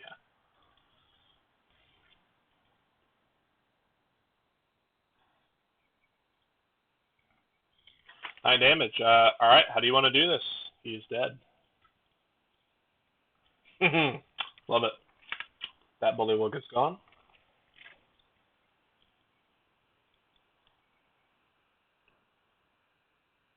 Correct.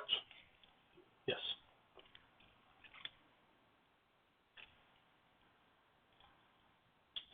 14 hits. They are not wearing armor. The closest thing to an armor would be a necklace of human teeth around their neck. Mm,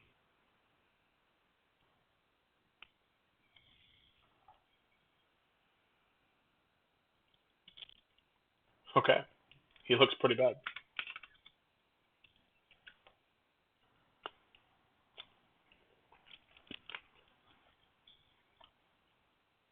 Like,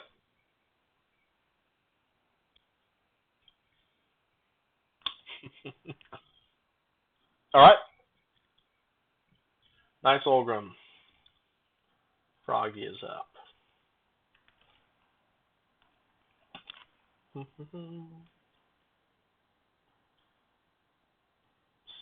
C20.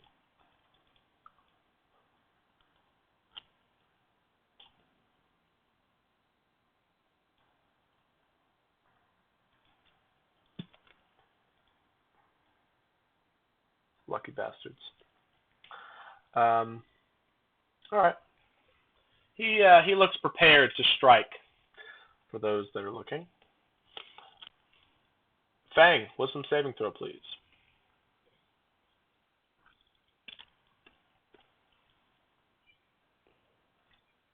Okay. In this case, you get your full turn as normal.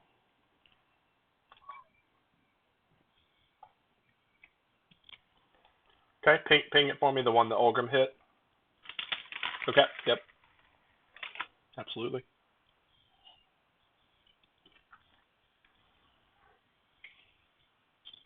Yeah, I was gonna say, how do you get advantage? 24 hits. It's different. Mhm.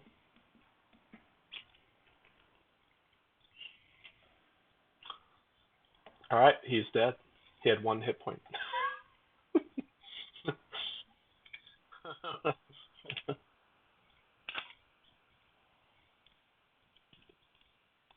Okay,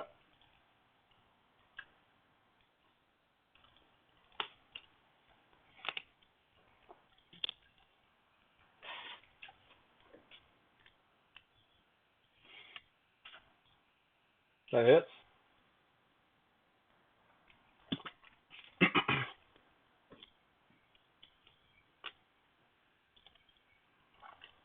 How do you want to do this, Chris?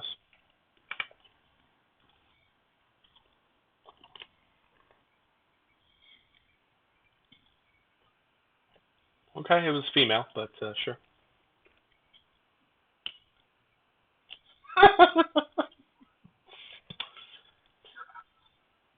Yeah, I don't know if your Eldritch Claw uses feet. I was always assuming it was hands.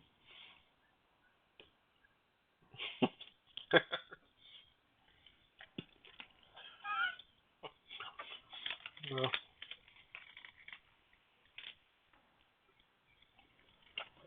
can't move.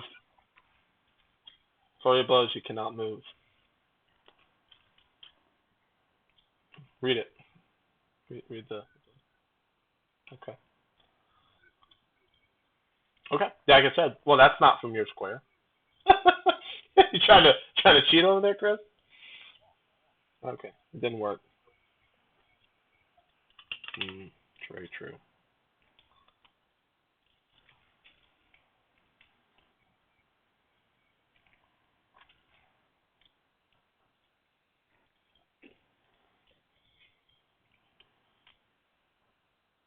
Same as a dart. 2060 maybe. No, 2060. So 20 for normal, 60, 25 to 60 for disadvantage.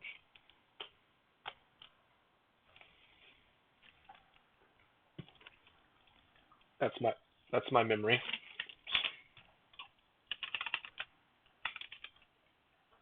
I'll find it, Chris. 2060. So you would have disadvantage on the attack.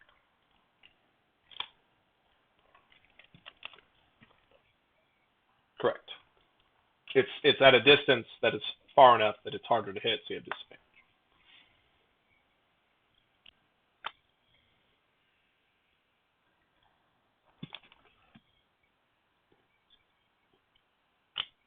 Which one, Chris? Which one? Joaquin? Okay, sure.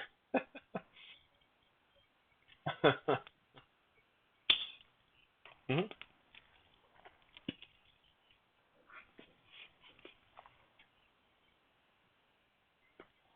Is this one of your +1 darts?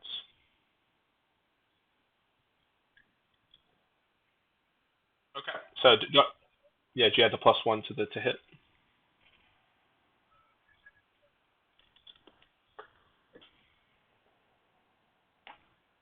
20 definitely hits.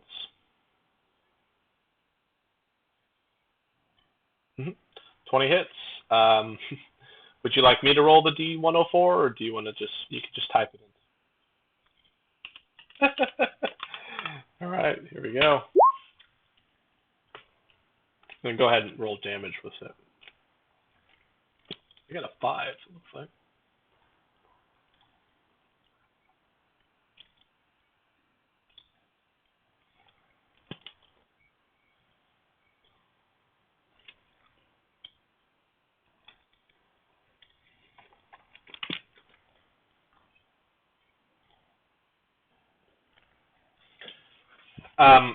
Go ahead and roll a D4. As your dart hits this creature, thorns begin to kind of spread out around it, dealing some extra piercing damage. D4.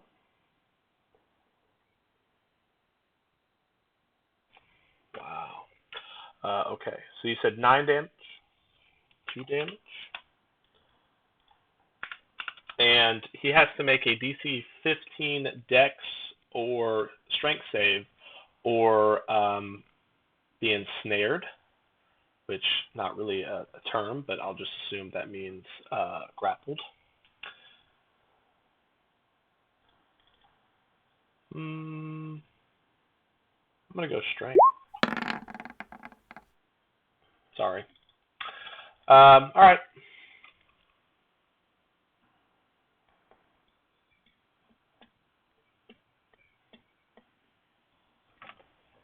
All right.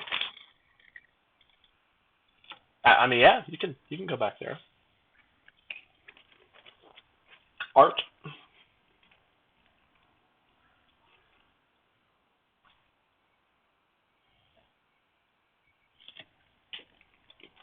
Go for it.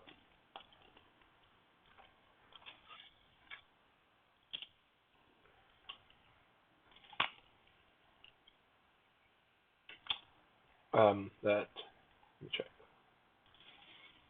That hits. He does. Yeah, it hits.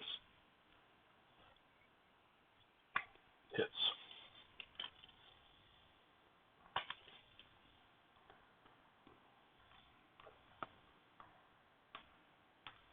Especially in the full 20.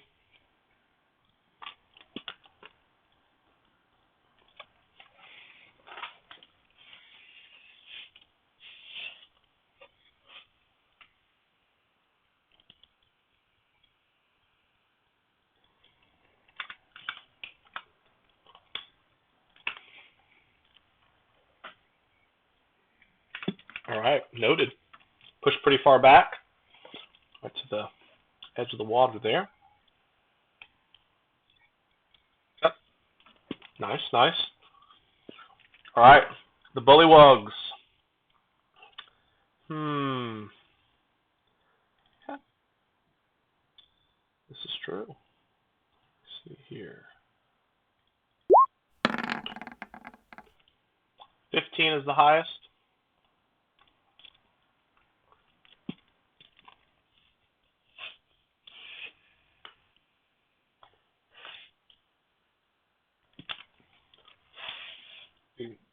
plus wisdom modifier plus proficiency.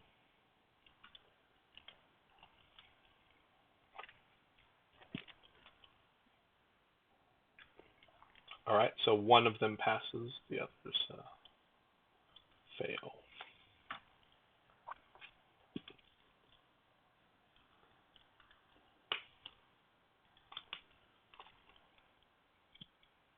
Okay.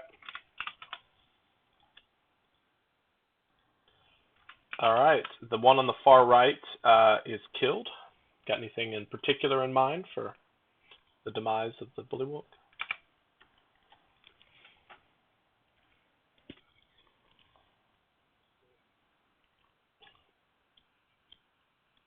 Oh, love it. All right, I will go ahead and make a couple of attacks towards Olgrim. So here's the first bullywug. That would roll 20 to hit, 16 to hit. Both or 20 hits. Okay. And then we got 18 to hit. Okay, so that'll miss in the way I run it.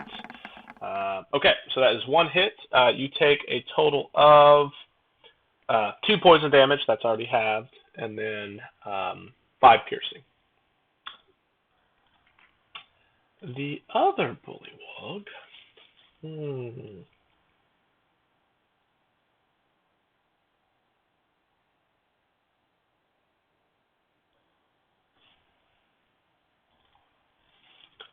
It appears out of the water here. Being a slightly more intelligent creature, it knows not to go near the crazy stuff. It's going to get here so it can just see you inside the door, Art.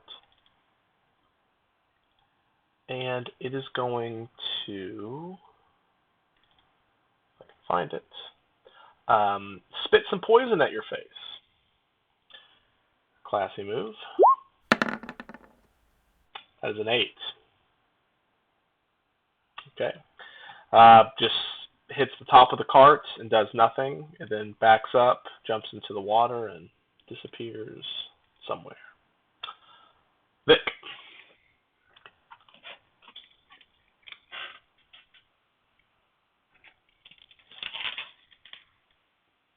Okay.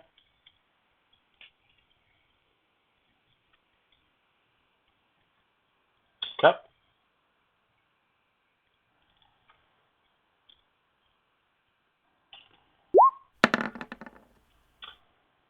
All right, those are 2 big failures. They've both taken damage, so yep, it'll be a D12s.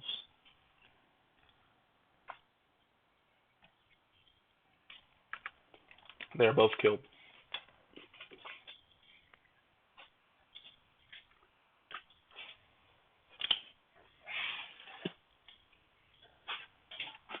Nice.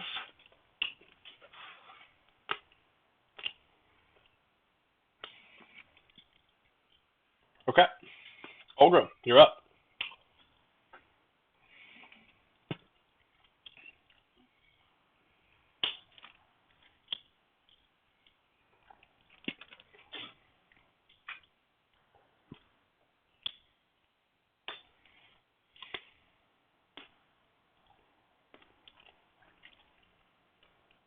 Yep.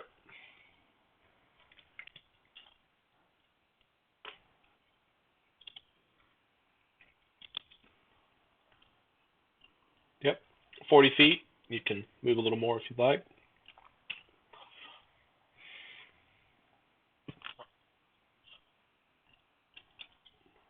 Okay. Okay. Action dash. No bonus actions you'd like to use. Okay. Awesome. It is Froggy's turn. Yeah. Yeah, it'll bite you.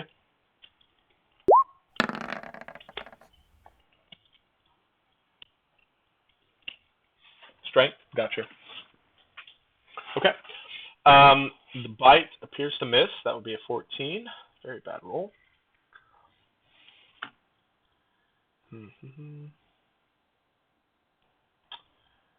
It is going to take a single step back into the water, completely disappear.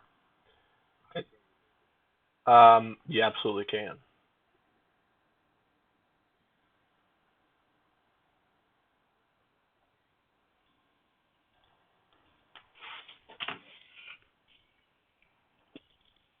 That hits. Sentinel? Nice.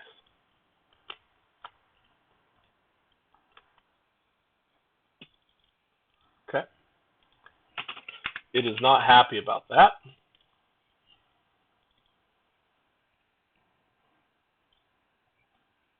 Yeah, absolutely. If you want to use its property. Okay. Yeah, we're just going to read the rules, and we're going to, if we think something's wrong, we're just going to note that. Let me read what it says. Heavy, reach, or versatile property. So, does your weapon have heavy, reach, or versatile? Okay, awesome.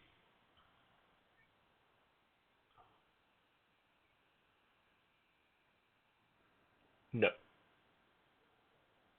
Yeah.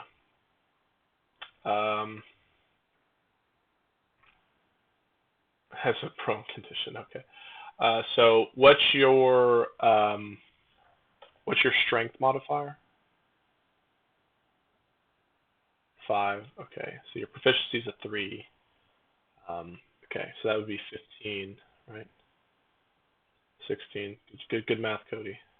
That's why they pay you the big bucks. All right. I will make a check. It said strength check, right? Was it? Okay. Yeah. I just read it and closed it. Con save. Thank you. Thank you. Yeah. Sorry. Yeah. It checks out. But cool. I will continue my turn. And let's see. Well, since you're right there, I will go ahead and tentacle.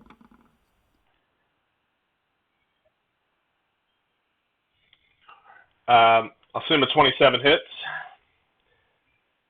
You are now considered grappled, and you take 19 bludgeoning damage. And then it will just smack you with another tentacle.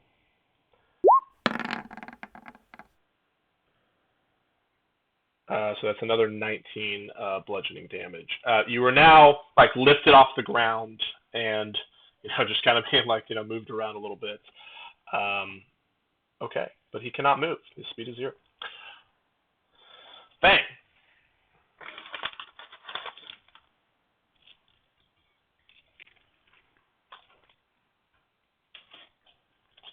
Nice, Cody.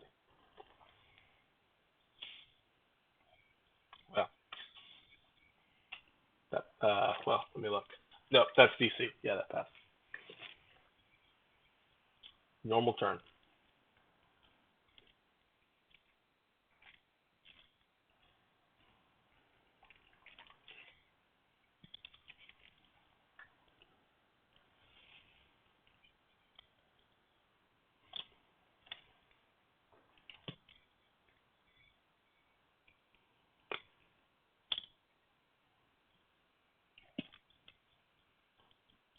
Okay.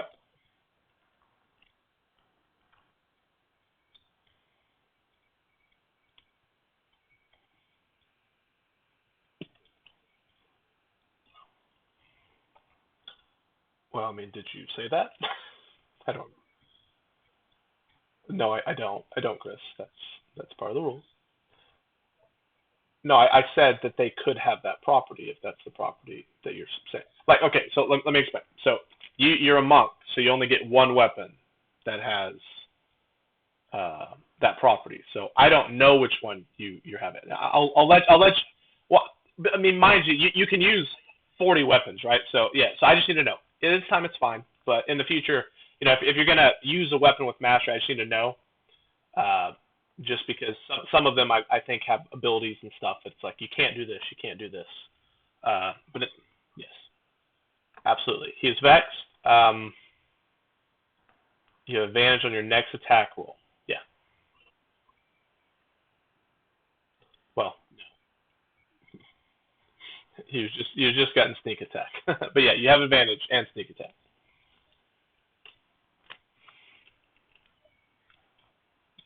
Oh, that hits.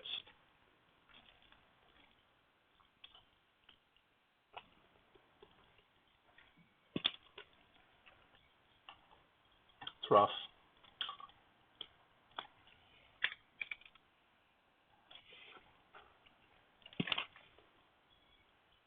Oh yeah.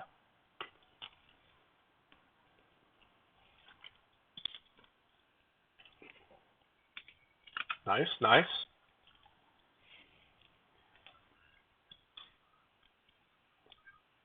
Okay, awesome. Art.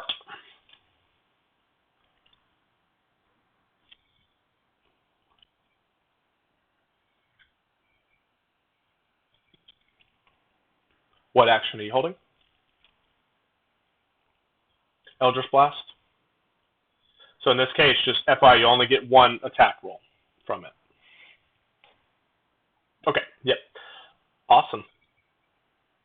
Yes, yeah, good call. Vic, you don't see what he does on his turn.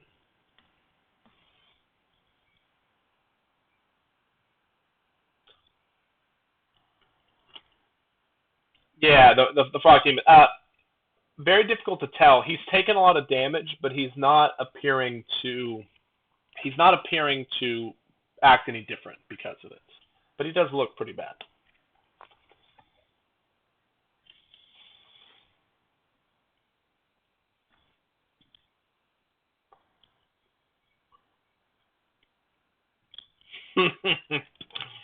Oh, that's awesome.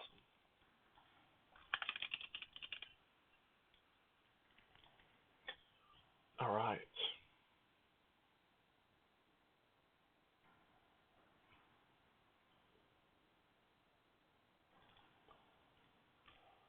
Let me get this bad boy out. All right. I would say he's not very charismatic, so you got a pretty good chance in this one, Paul. That's a 10. As he disappears, luckily, Olgrim does not go with him. Uh, yeah, no, I would have said something if you were. However, Olgrim, no, this is true. He would take objects, not creatures. So in this case, Olgrim, you're going to take 2d6 damage as you were dropped to the ground. Well, sorry, 10. And Paul, when it disappears, you hear this very distinctive popping sound.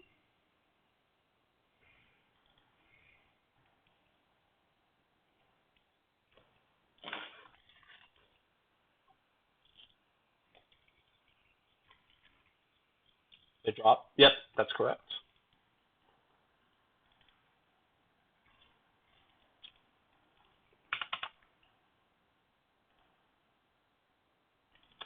Anything else?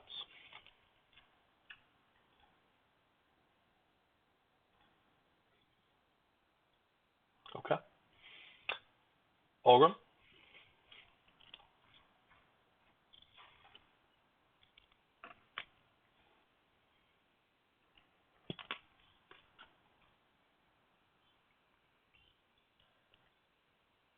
Yes. You could just say like if a creature comes within a certain area, you can throw something. So in this case, do you have a ranged weapon that you would use? Okay, sure. Absolutely, absolutely.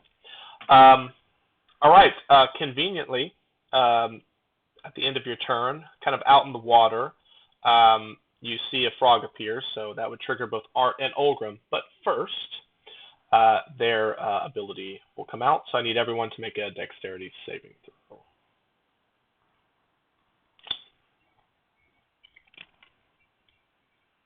That's correct. That is correct. You are disadvantaged. Okay.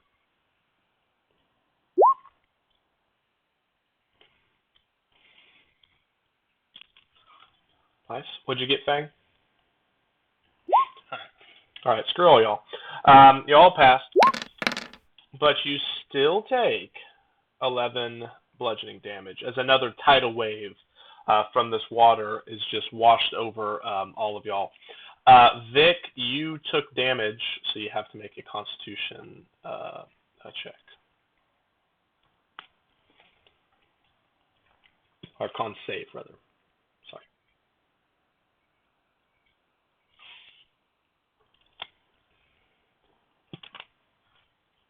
Absolutely. Spell is there. Art and Olgrim, go ahead and make your attacks.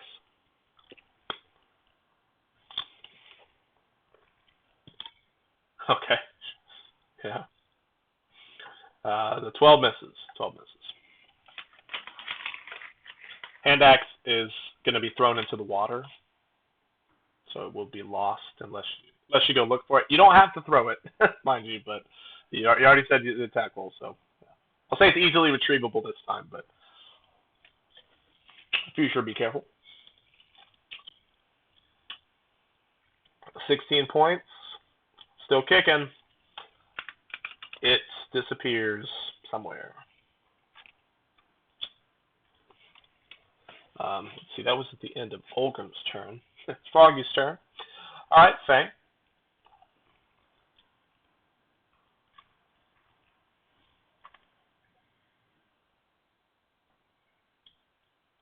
It's not. I'm leaving it space there because if it returns, that's where it will return to.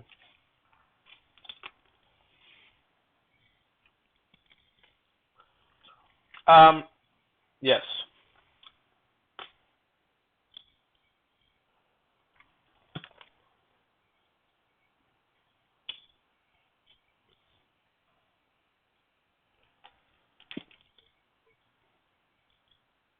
Okay.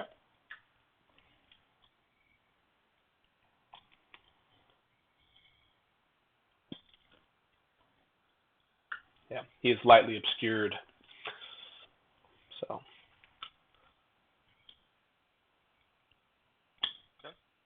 Absolutely. Art.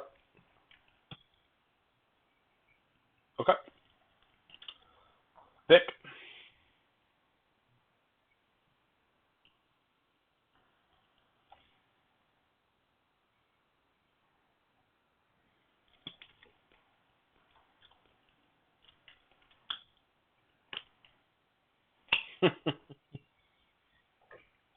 Yeah, I was pummeling him.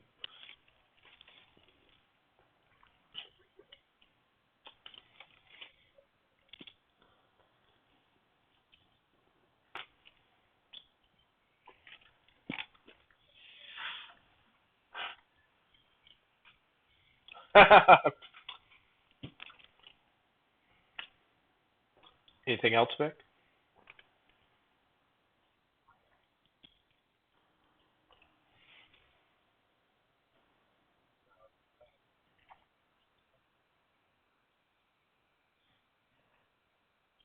Sure. Which cantrip? Okay. Noted. Olgrim. Nice. Good use.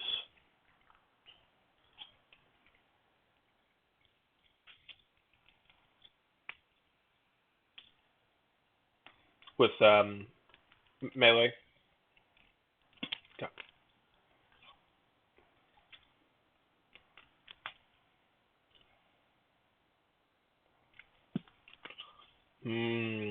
No, they're not giving me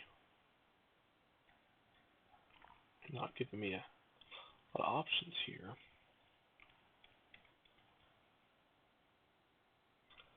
Okay. Yeah.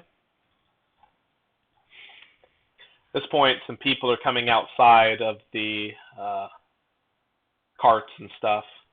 Art, you would see the two young boys healed in a state of shock. um,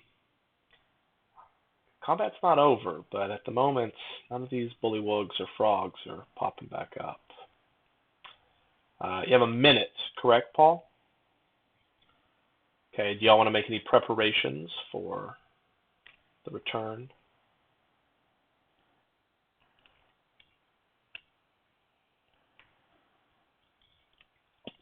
Okay. I understand. Yeah, if it's a cantrip, I mean, it's fine. You know, you can just hold it. No cost. Okay. Okay.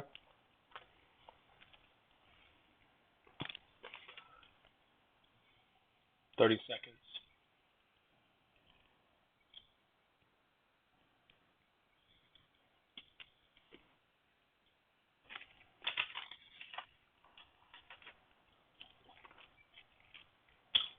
Paul could also end it early if he chose.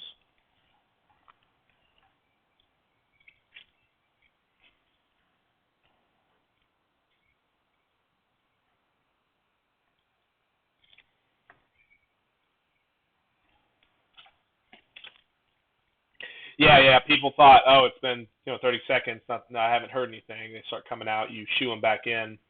Um, yeah, absolutely.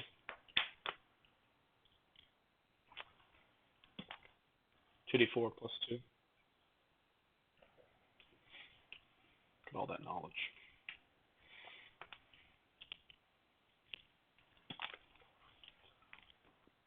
Yeah, I need y'all to waste all your new stuff today.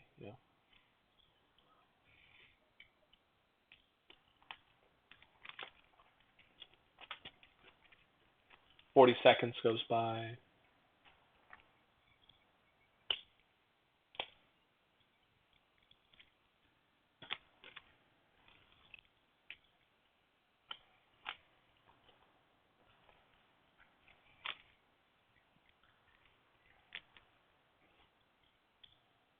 Okay. Which one? Vic? Awesome. Where are y'all going to position yourselves? Is everyone happy with their position?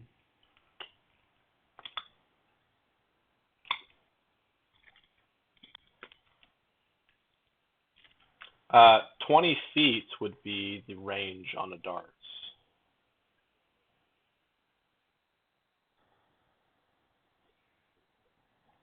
Awesome. Paul, Vic feels the spell fade, and as you get ready, nothing shows back up.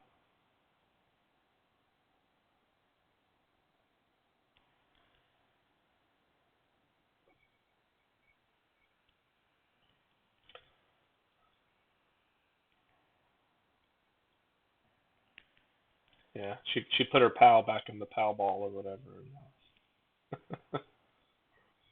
Whatever, Cody. All right.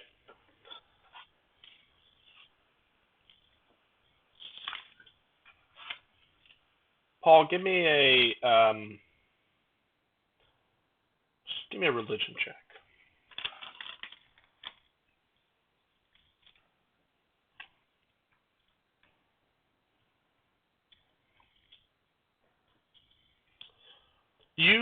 You know this spell. You've maybe don't remember the other times it's been cast, but there's something in the back of your head, just some faint memory that if this is cast on someone that's not from around these parts, they might never return.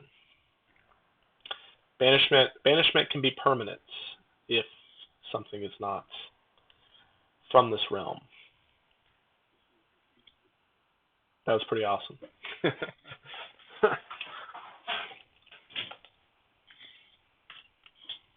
You check all these puddles, just briefly looking at them. You look at the water. The witch. The witch. Burn the witch.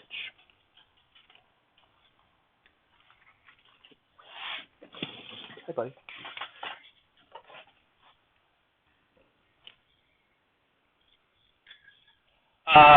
Luckily, everyone else was only minorly hurt. Um, just mechanically, I won't make you waste any potions or spells on them. But they could use a little bit of, yeah, watch it. Yeah, but they do need a little bandaging and stuff if you want to just kind of from a storytelling perspective use that new medicine skills that you got.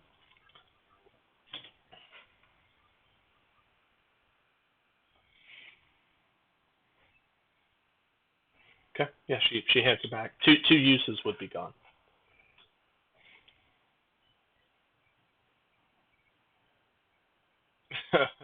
Yep, it's stuck in them. It's gone. It's gone forever.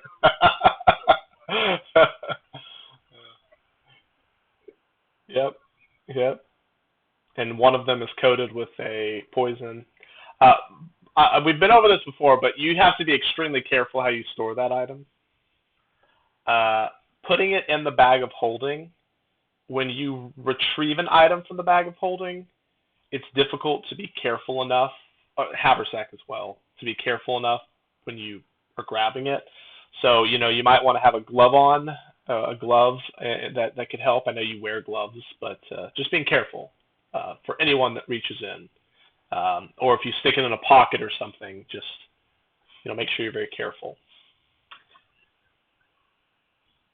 Okay, and don't forget that poison attracts wyverns from time to time, as Ashland has learned.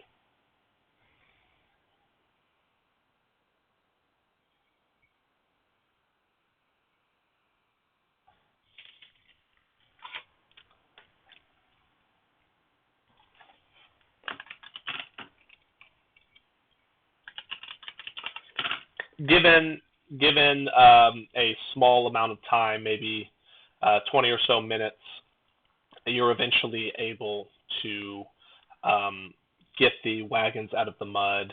Um, a couple other wagons kind of appear down the way that are trying to pass y'all. A few people, lend aid, and eventually you're up and ready to go. Do y'all want to investigate or check anything else out, or I'll just do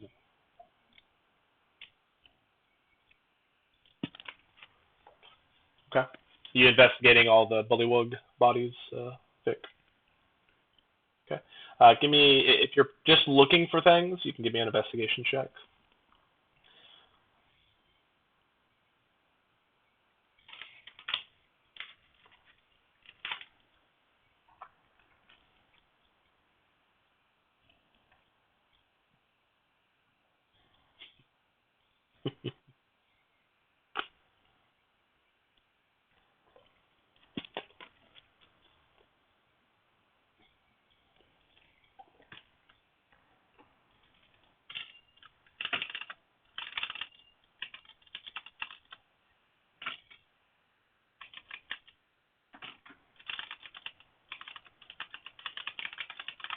I didn't hear you, Paul. What'd you get?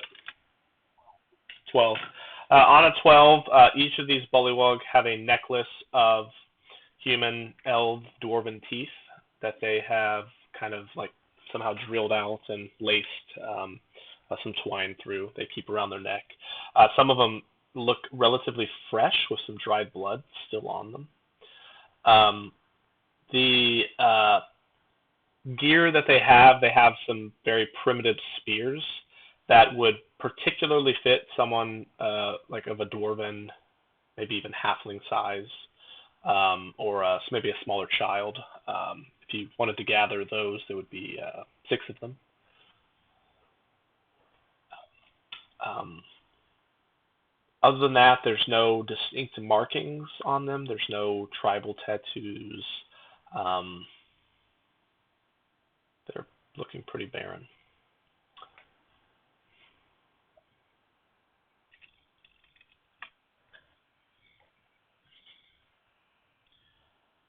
Eventually it faded. Well, actually, let me see if that's true. I might be lying to you.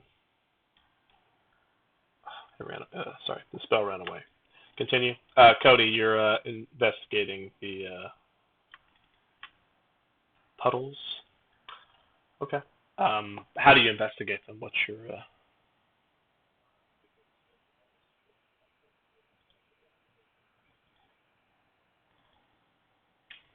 get like a 6 foot stick and just keeps going? Like logically, where they're placed, it should only be a couple inches or a foot at most, but something's up. Something's definitely up.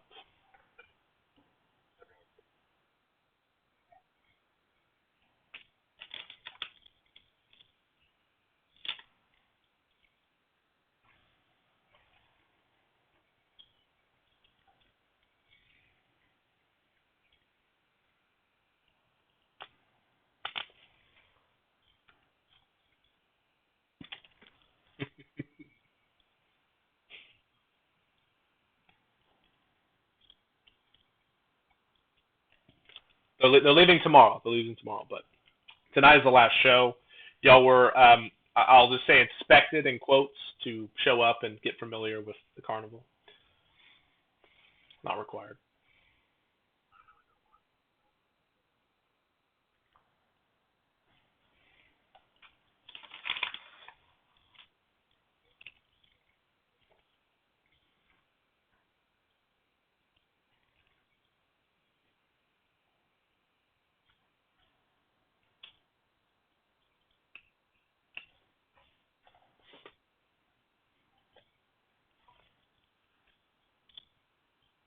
Okay.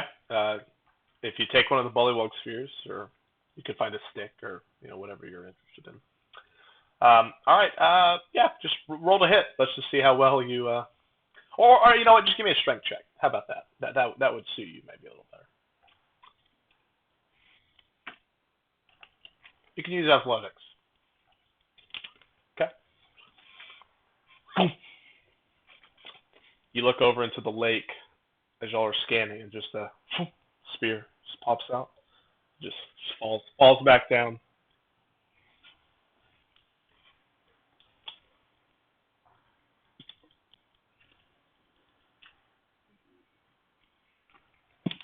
As you do, people are like going by, and there's just like rocks just getting shot out of out of the water. Plop, plop, plop, plop, plop.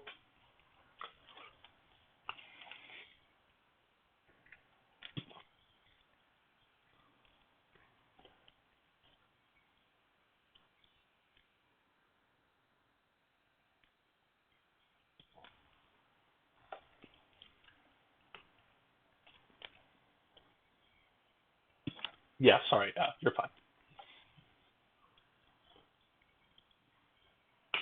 Yeah, I was like, that's a powerful spell. I'm pretty sure it's only a minute, but yeah, it's only a minute.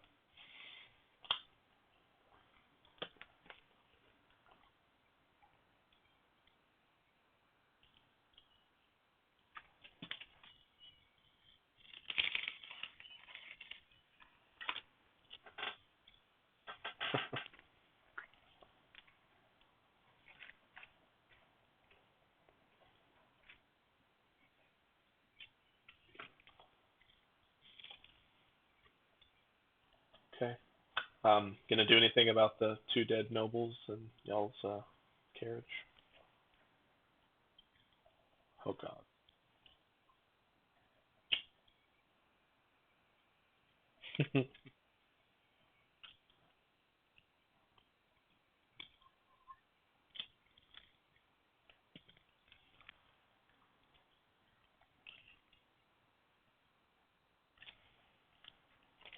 You watch as carts roll just right over them.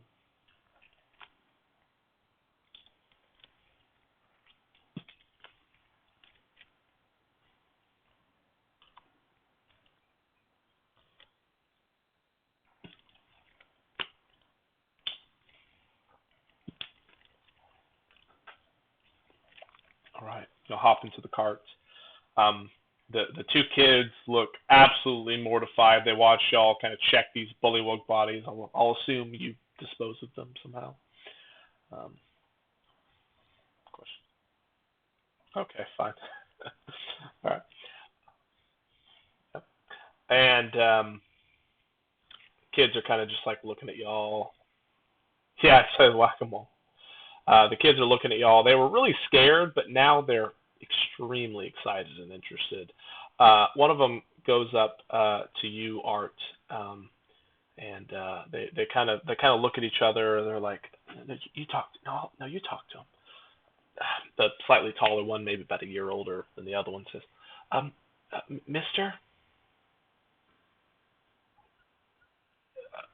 uh, my name's Timothy. That was awesome. How do you do that?"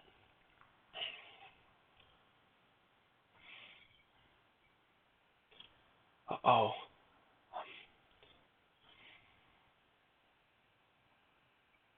he smiles real big. He looks at his brother. His brother shakes his head. Um, um, where did you train?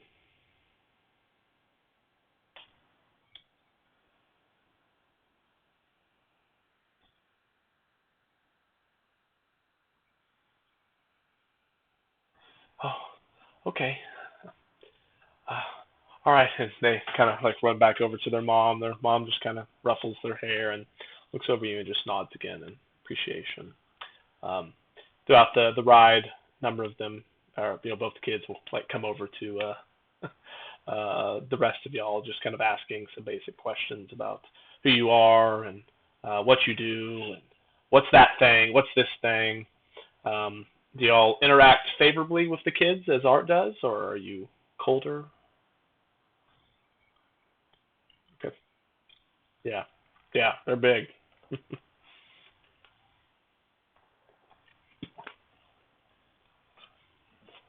Eventually, the windless evening, wind slowly starts to pick up as you make your way kind of up a hill and to an area where it's just less protected from wind. You start to hear some noises that are kind of hard to place, but eventually, as you crest the hill, you can just see over down in this kind of local valley. There's this very, very large carnival set up.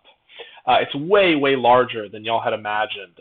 It probably stretches maybe 5 or 6 football fields wide, 5 or 6 football fields deep. There are huge tents, one massive one kind of in the center. You see all kinds of lights. You see bits of fire being thrown around. You can start to hear carnival music, games, laughter, and the wind brings smells of different foods towards you. The kids run over and they're kind of peeking out this small destroyed window, kind of fighting for space to see what's out there. You have arrived at the carnival. Um, Driver, whoa, whoa! The horses, as they start to go down the hill, pick up speed. Pulls the reins back a little to get them a little bit more under control, and eventually all the carts, caravan, the wagons, everything kind of stops and pulls off into this sort of roundabout type area. And as they begin to roundabout, eventually it comes to a stop. The guy driving the cart gets out. He like grabs the door and he's like pulling and he pulls back and the door just comes off. He like falls back and almost stumbles to the ground, catches himself and just kind of sets the door there. I'm gonna have to get that fixed. Well, everyone, welcome to the carnival. Please, everyone out. Everyone out. Come on, come on.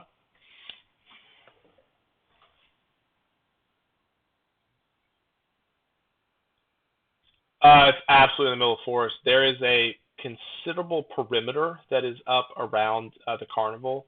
They have kind of like we'll call it a wall. It's all like makeshift stuff, right? It's not permanent structures.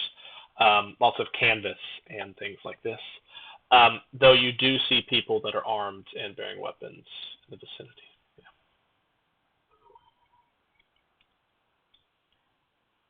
Yeah, just like right at the entrance. Uh, the carnival is very packed. Like the horses and carts and stuff can't get in there. As y'all go.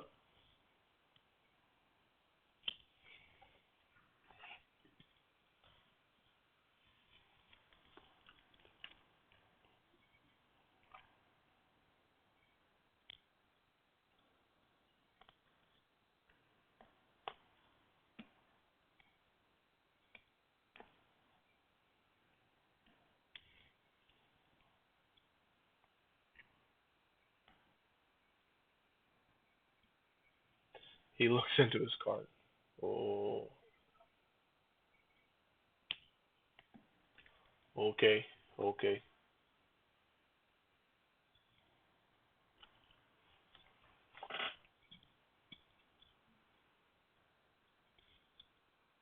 You do a bit of mending, and you get the area where there's wooden hinges. You're able to mend both of those. It's a little wonky just because the card itself has been kind of twisted and torqued, but it closes. Oh, thank you for that.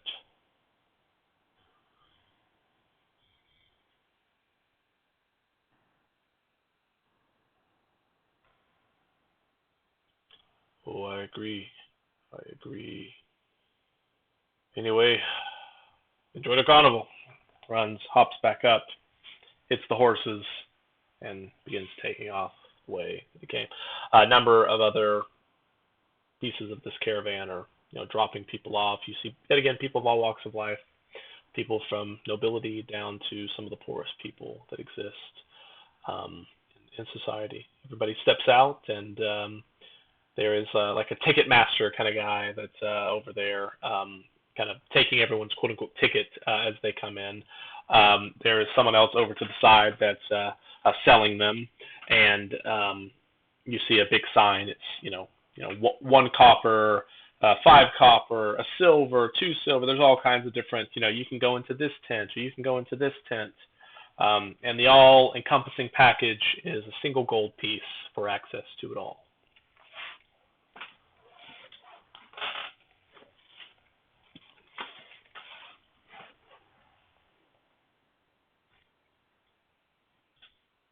Okay.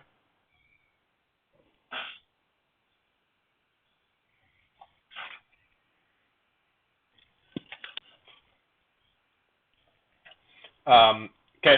Uh, I mean, like, there's a long line. Do you just go right to the front and like try to go through that way? Okay. Fang, you still buy your ticket?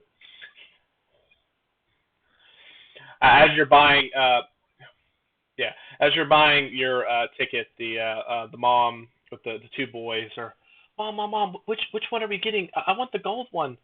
No, sweetie, that's expensive. She she just looks over you with these eyes of just like pure joy. She's very happy, very excited. The boys kind of, they like go for like a high five.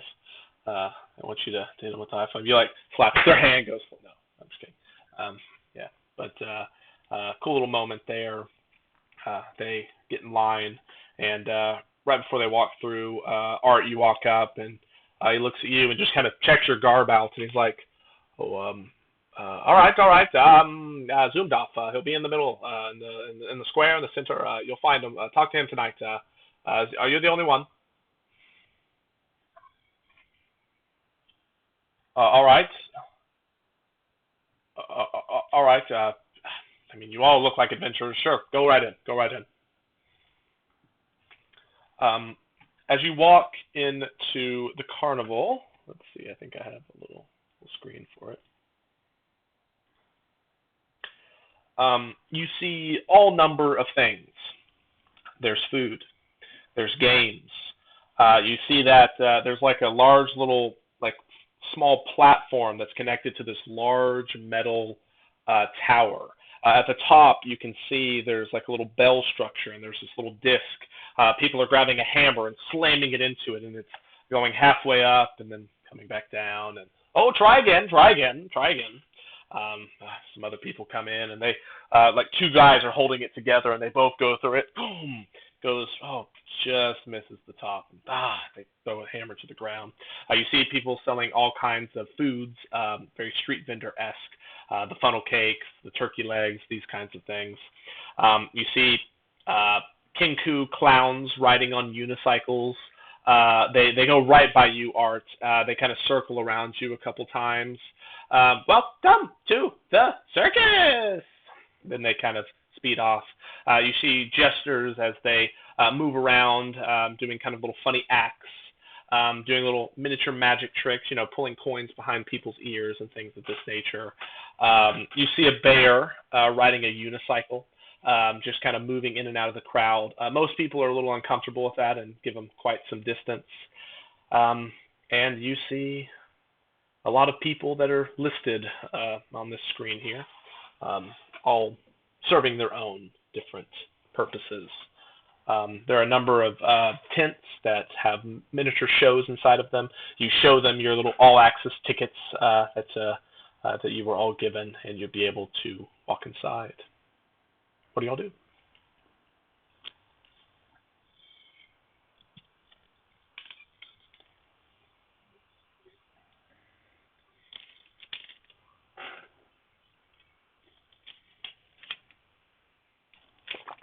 Y'all look back, you see Vic just kind of standing at the entrance.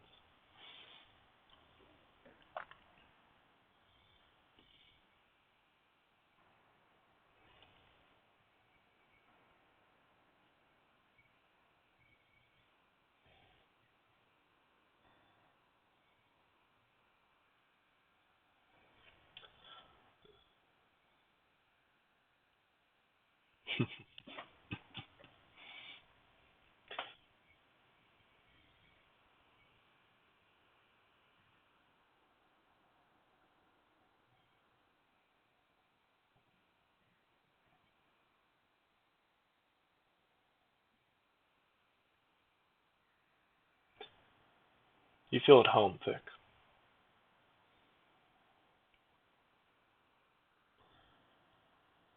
When you were standing at the entranceway, you felt as if part of your shadow was pushing you in, and part of it was trying to pull you back. Because you're right, you feel at home, you feel at peace. What's the group do?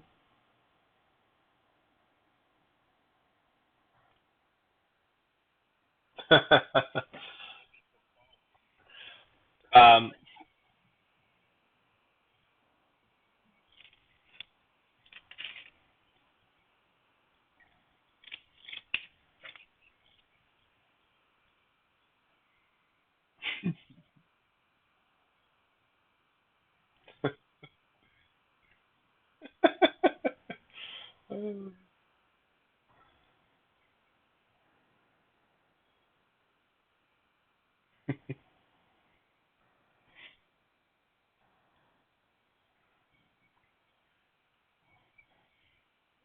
sure, if that's what you want to call them. Yeah.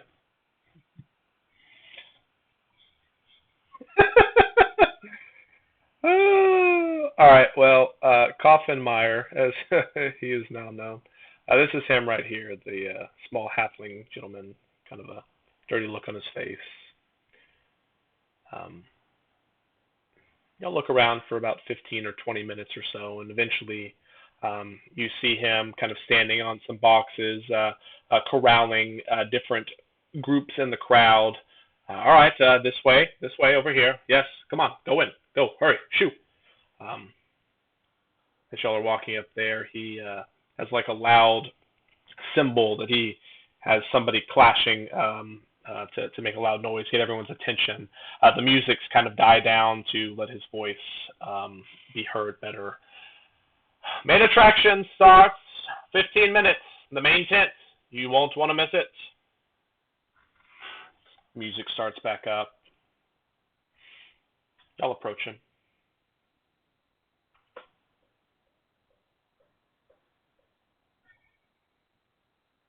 He looks down. Ah, finally you're here. All right. Yes.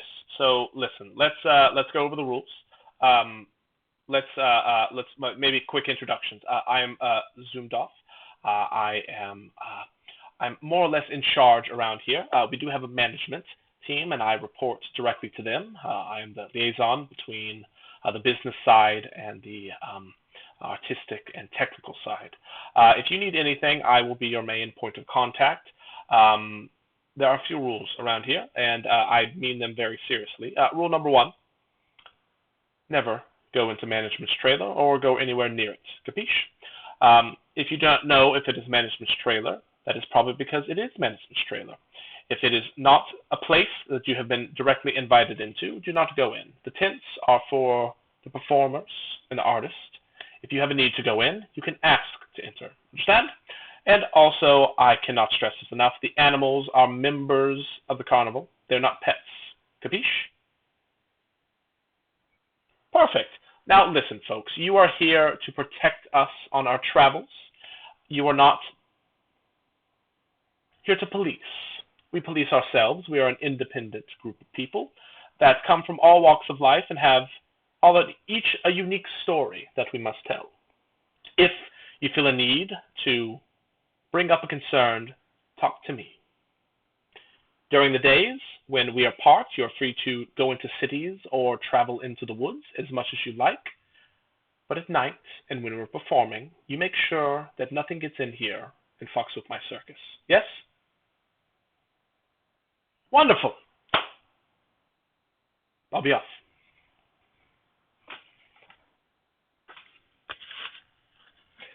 He takes a look at you, Vic. Kind of stares at you for a second. Walks off.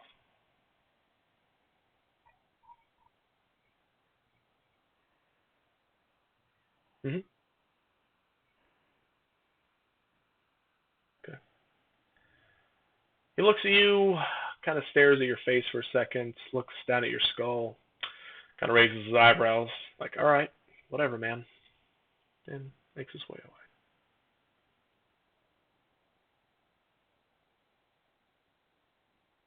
So you have 10, 15 minutes until the main attraction starts if y'all are interested. Otherwise, you can play games, eat, do whatever you wish.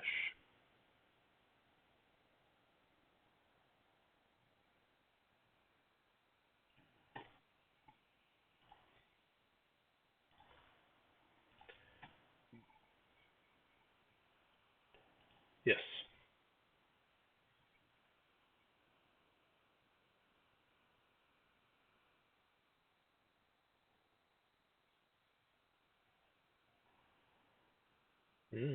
Okay, absolutely.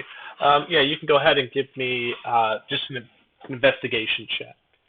Uh, any food is going to be like a couple copper pieces. They're selling it dirt cheap.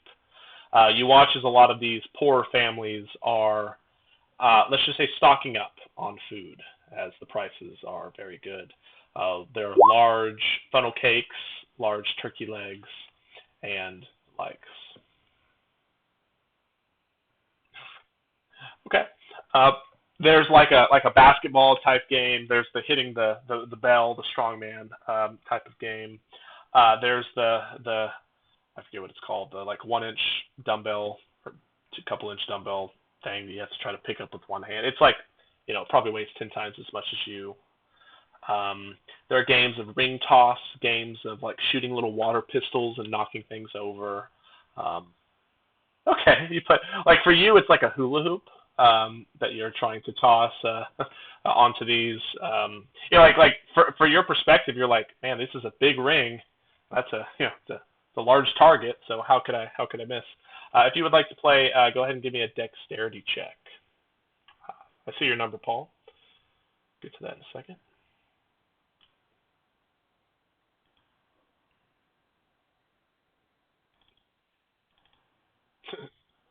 11. You're given 3 rings for a single copper piece. Just for reference, the prizes are not really monetarily worth anything, so you can just kind of freely play games for if anyone's wanting to do it, just maybe a couple silver pieces, and you can play like all night. Um, just so we don't have to talk about copper. You have 3 rings. You toss the first one. It hits, and it just kind of rolls off. Oh, you're so excited. You give the next one a little bit more height. But as it hits, it bounces and it almost settles on one of the pegs, but not quite. The third one, you give like a little bit of a snap to it, and it just lands on one of the outer ones, and you're given a small prize, maybe food. He likes food.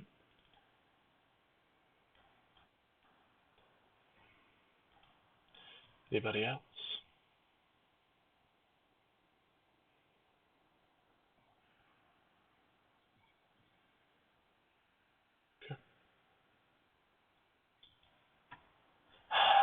Vic, this this token I've kind of pulled over. You see a small fortune teller's booth, and if it interests you, the lady is, please come. Let me tell your fortune, sir. Okay. As you head over, she kind of stares at you for a second and just kind of shakes her head. Um, I'm Clea Duvall. It is a pleasure to meet you. I have been doing this for my entire life, and I am very interested in the fates of those that intertwine with mine at this lovely carnival we have. What is your name, sir?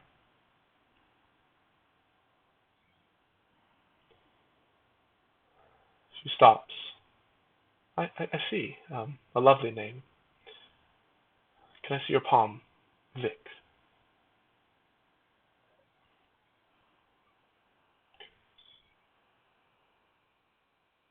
Okay.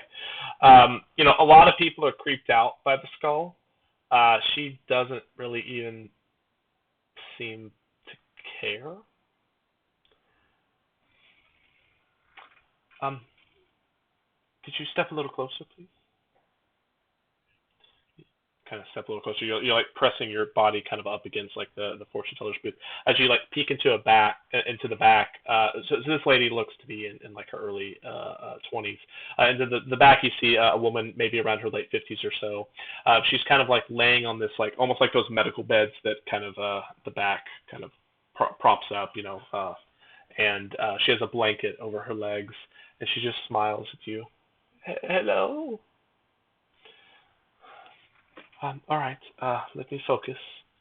She traces the lines in your hand.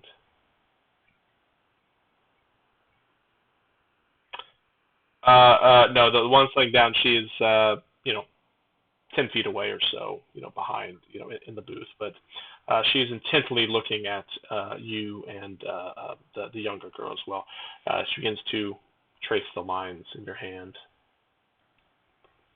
You have walked a very long journey, it says.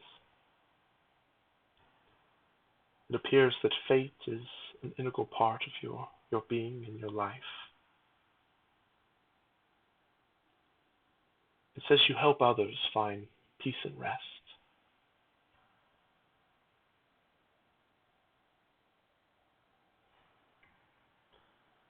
I don't see this in your palm, but I can feel it. There are spirits. They whisper to you.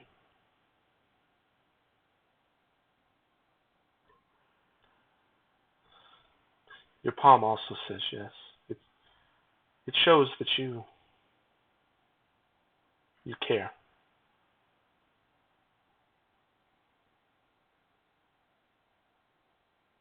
What is it that you seek, Vic?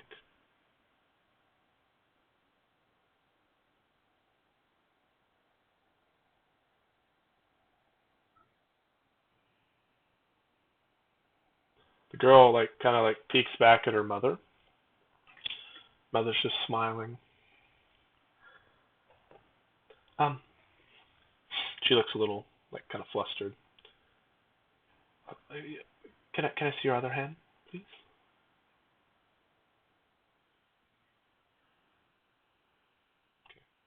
Okay. She begins to trace the lines, and you expect her to say something, but her hand just kind of shakes and moves. Uh, um, I don't know who you are.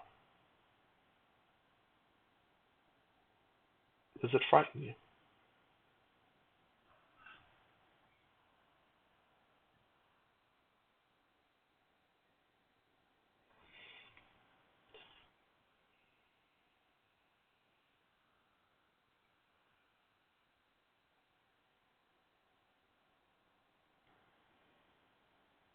She like takes your hand and like closes your fingers and then holds her hand over your fist. She's about to speak, but the older woman Mother cuts her off. You remind me of someone I once knew.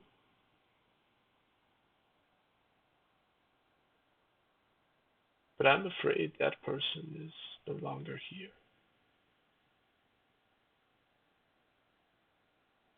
You should walk your own path and not worry about the past. Vic, your fortune says otherwise.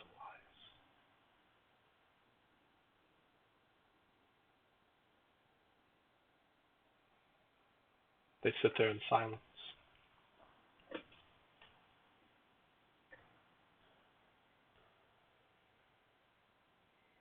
They don't speak.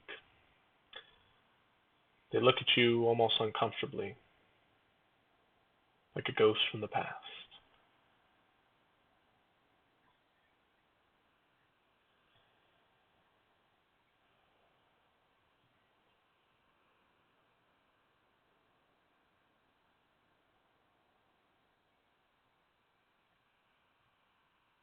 Okay. As you turn around, dun dun dun dun dun dun, dun, there's the bears going around, the clowns are going around. It's fun and games, and everyone's happy, and it's joyful, and it's great. What's everyone else up to?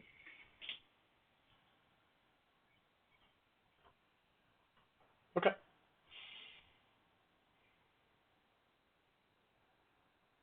Art, you just chasing after the bears still?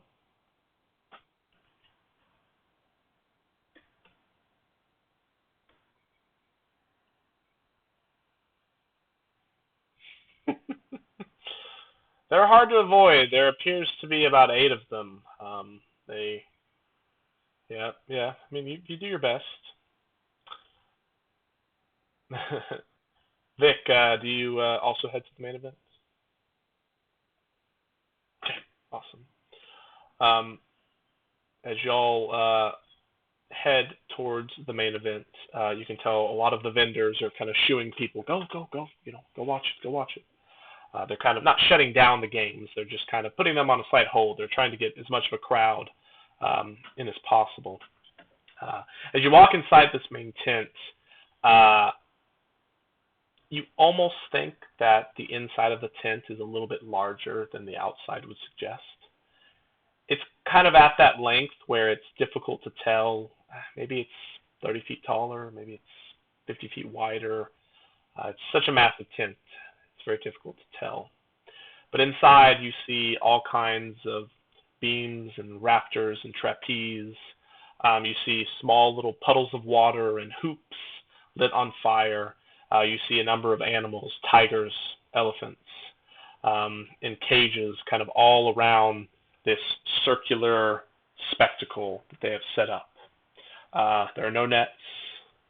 There's no fire extinguishing things. It's good old-fashioned fun. You see quite a number of people here that appear to be, we'll call them security. Many of them look like local guards from town or lower level adventurers. A handful of them will just say, story-wise, you've ran into before. They would inform you, yeah, this carnival said they'd give us a couple gold if we help with this. So, the war comments and all disappearing tonight, so things are ramping up. Appears none of them are traveling with them, though. They're just security for the day. Are y'all looking for a seat? Or are you going to stand near the bottom as security? Or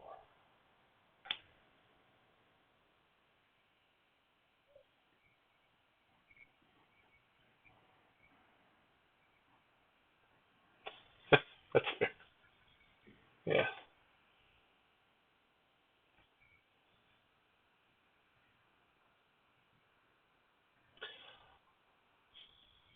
It's it's a big place. Currently, it's not that crowded. You can get good seats, but in terms of maybe privacy, yeah, not really. Everything's pretty packed in.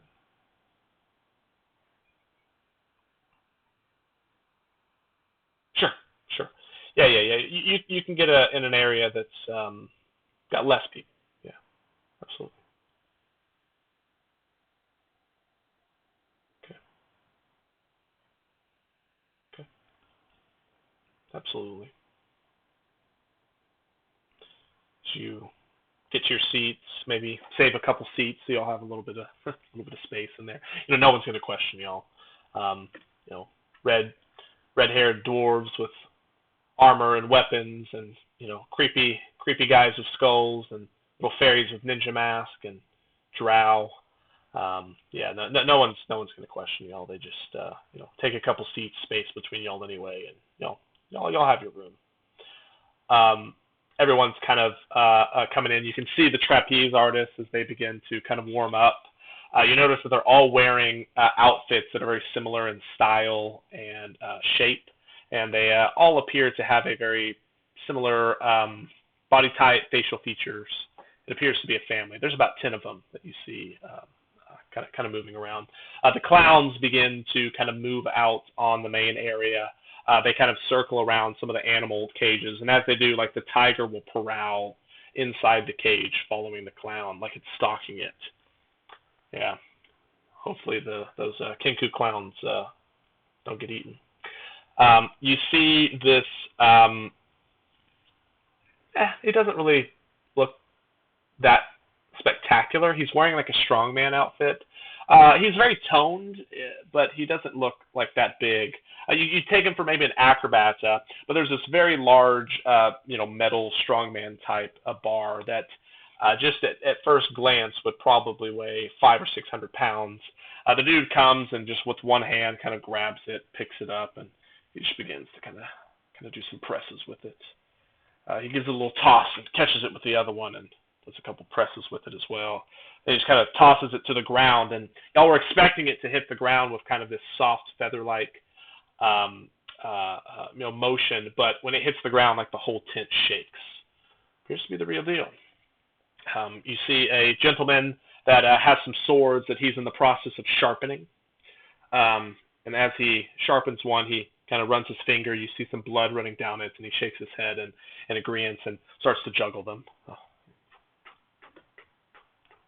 As he's juggling them, he juggles them a little higher, and the clowns like weave in and out of his juggling, and he's kind of like moving around the whole little arena. The crowd's kind of excited about it. The show really hasn't started. They're just kind of getting everyone excited.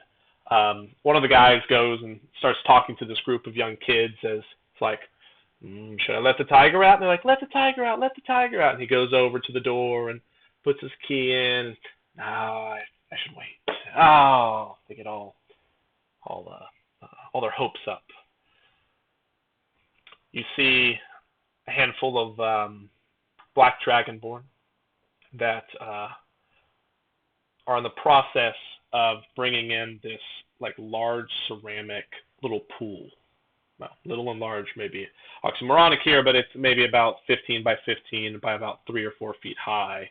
And you can see inside this greenish, almost bubbling, glowing liquid that looks like acid. They kind of stick their hand in there, and as their hand comes out, you can just see kind of this like almost like smoke coming off of it, and they're like thumbsing up to each other. It's good tonight. It's good. They kind of wipe it off. You see a magician. A lot of these pictures are currently in here. Here's our magician. Right here. He is in the process of actually that's not him. It's this guy right here. He is in the process of like he's got like that magician's hat, and he pulls it out and he reaches in and there's a rabbit, and he just kind of pets it and puts it back and puts the hat on and grabs a deck of cards and kind of goes through it. Everyone's getting ready for the big show. Do y'all do anything in particular? You looking for anything or just enjoying the festivities?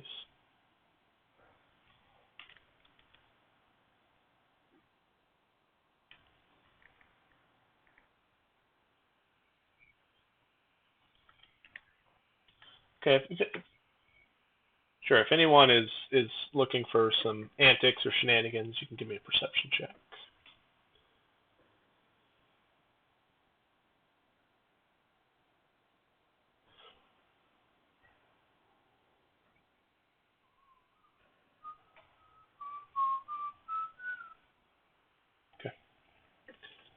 Fang, Vic has shows almost ready to start, and all the performers are getting in place, and the folks are crowding everyone into the tent and telling them to scoot down, scoot down. You look around and see a room full of hurt and dejected and sad people that are just slowly getting a little bit happier, a little bit more joy out of this encounter. With all the crazy things going on in life right now, entire generations of farming land destroyed. Some of it going back 300 or 400 years now, completely unusable. Um, People that have built up wealth their entire life slowly inching towards what one might call retirement, absolutely wiped away in a single event. Everyone here is just looking to get away, to forget and enjoy. And Fang, Vic, you may feel a little bit of that yourself, or maybe you don't.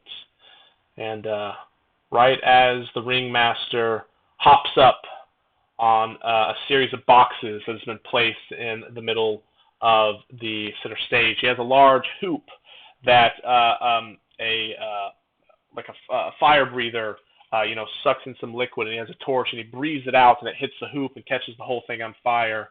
And he throws it up and catches it and throws it behind his back, and then begins to kind of hula hoop with it and just putting on a small show. Everybody's quieted, becomes calm. The music stops. The creaking of the unicycles that the clowns are going around on disappears. And right as he is about to say something, you both look over into the pool of water and the pool of acid that has been kind of brought into this room, and you see 2, 3, 4, 5, 6 sets of frog eyes just blinking as they look out. Next thing you know, a tongue comes out, grabs one of the acrobats, pulls them off the trapeze, and sucks them right into the pool of acid. We'll pick up there next time, so we don't have to do 2 battles in one day.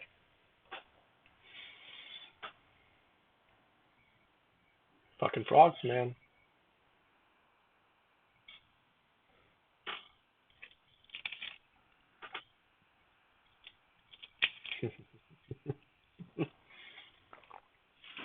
Yeah, yeah. Holgrim's like, help.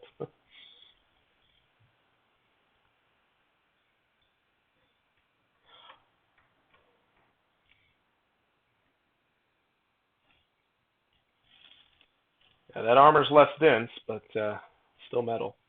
Yeah, yeah. Yep. All right, guys. Yep, that's what we'll call it.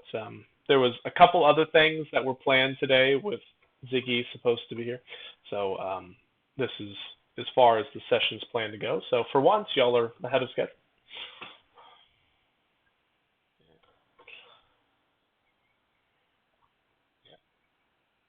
That's all right. Yep, it's fun, guys. I will. Yep, catch y'all. Some of y'all. Wait, who's going to the party tomorrow? Cody, you going? Vic, you going? Or Paul, you going? Okay. Chris, you going? Frick! Just me? All right. Yeah, they do suck. I don't want to go either. But all right. Deuces, guys.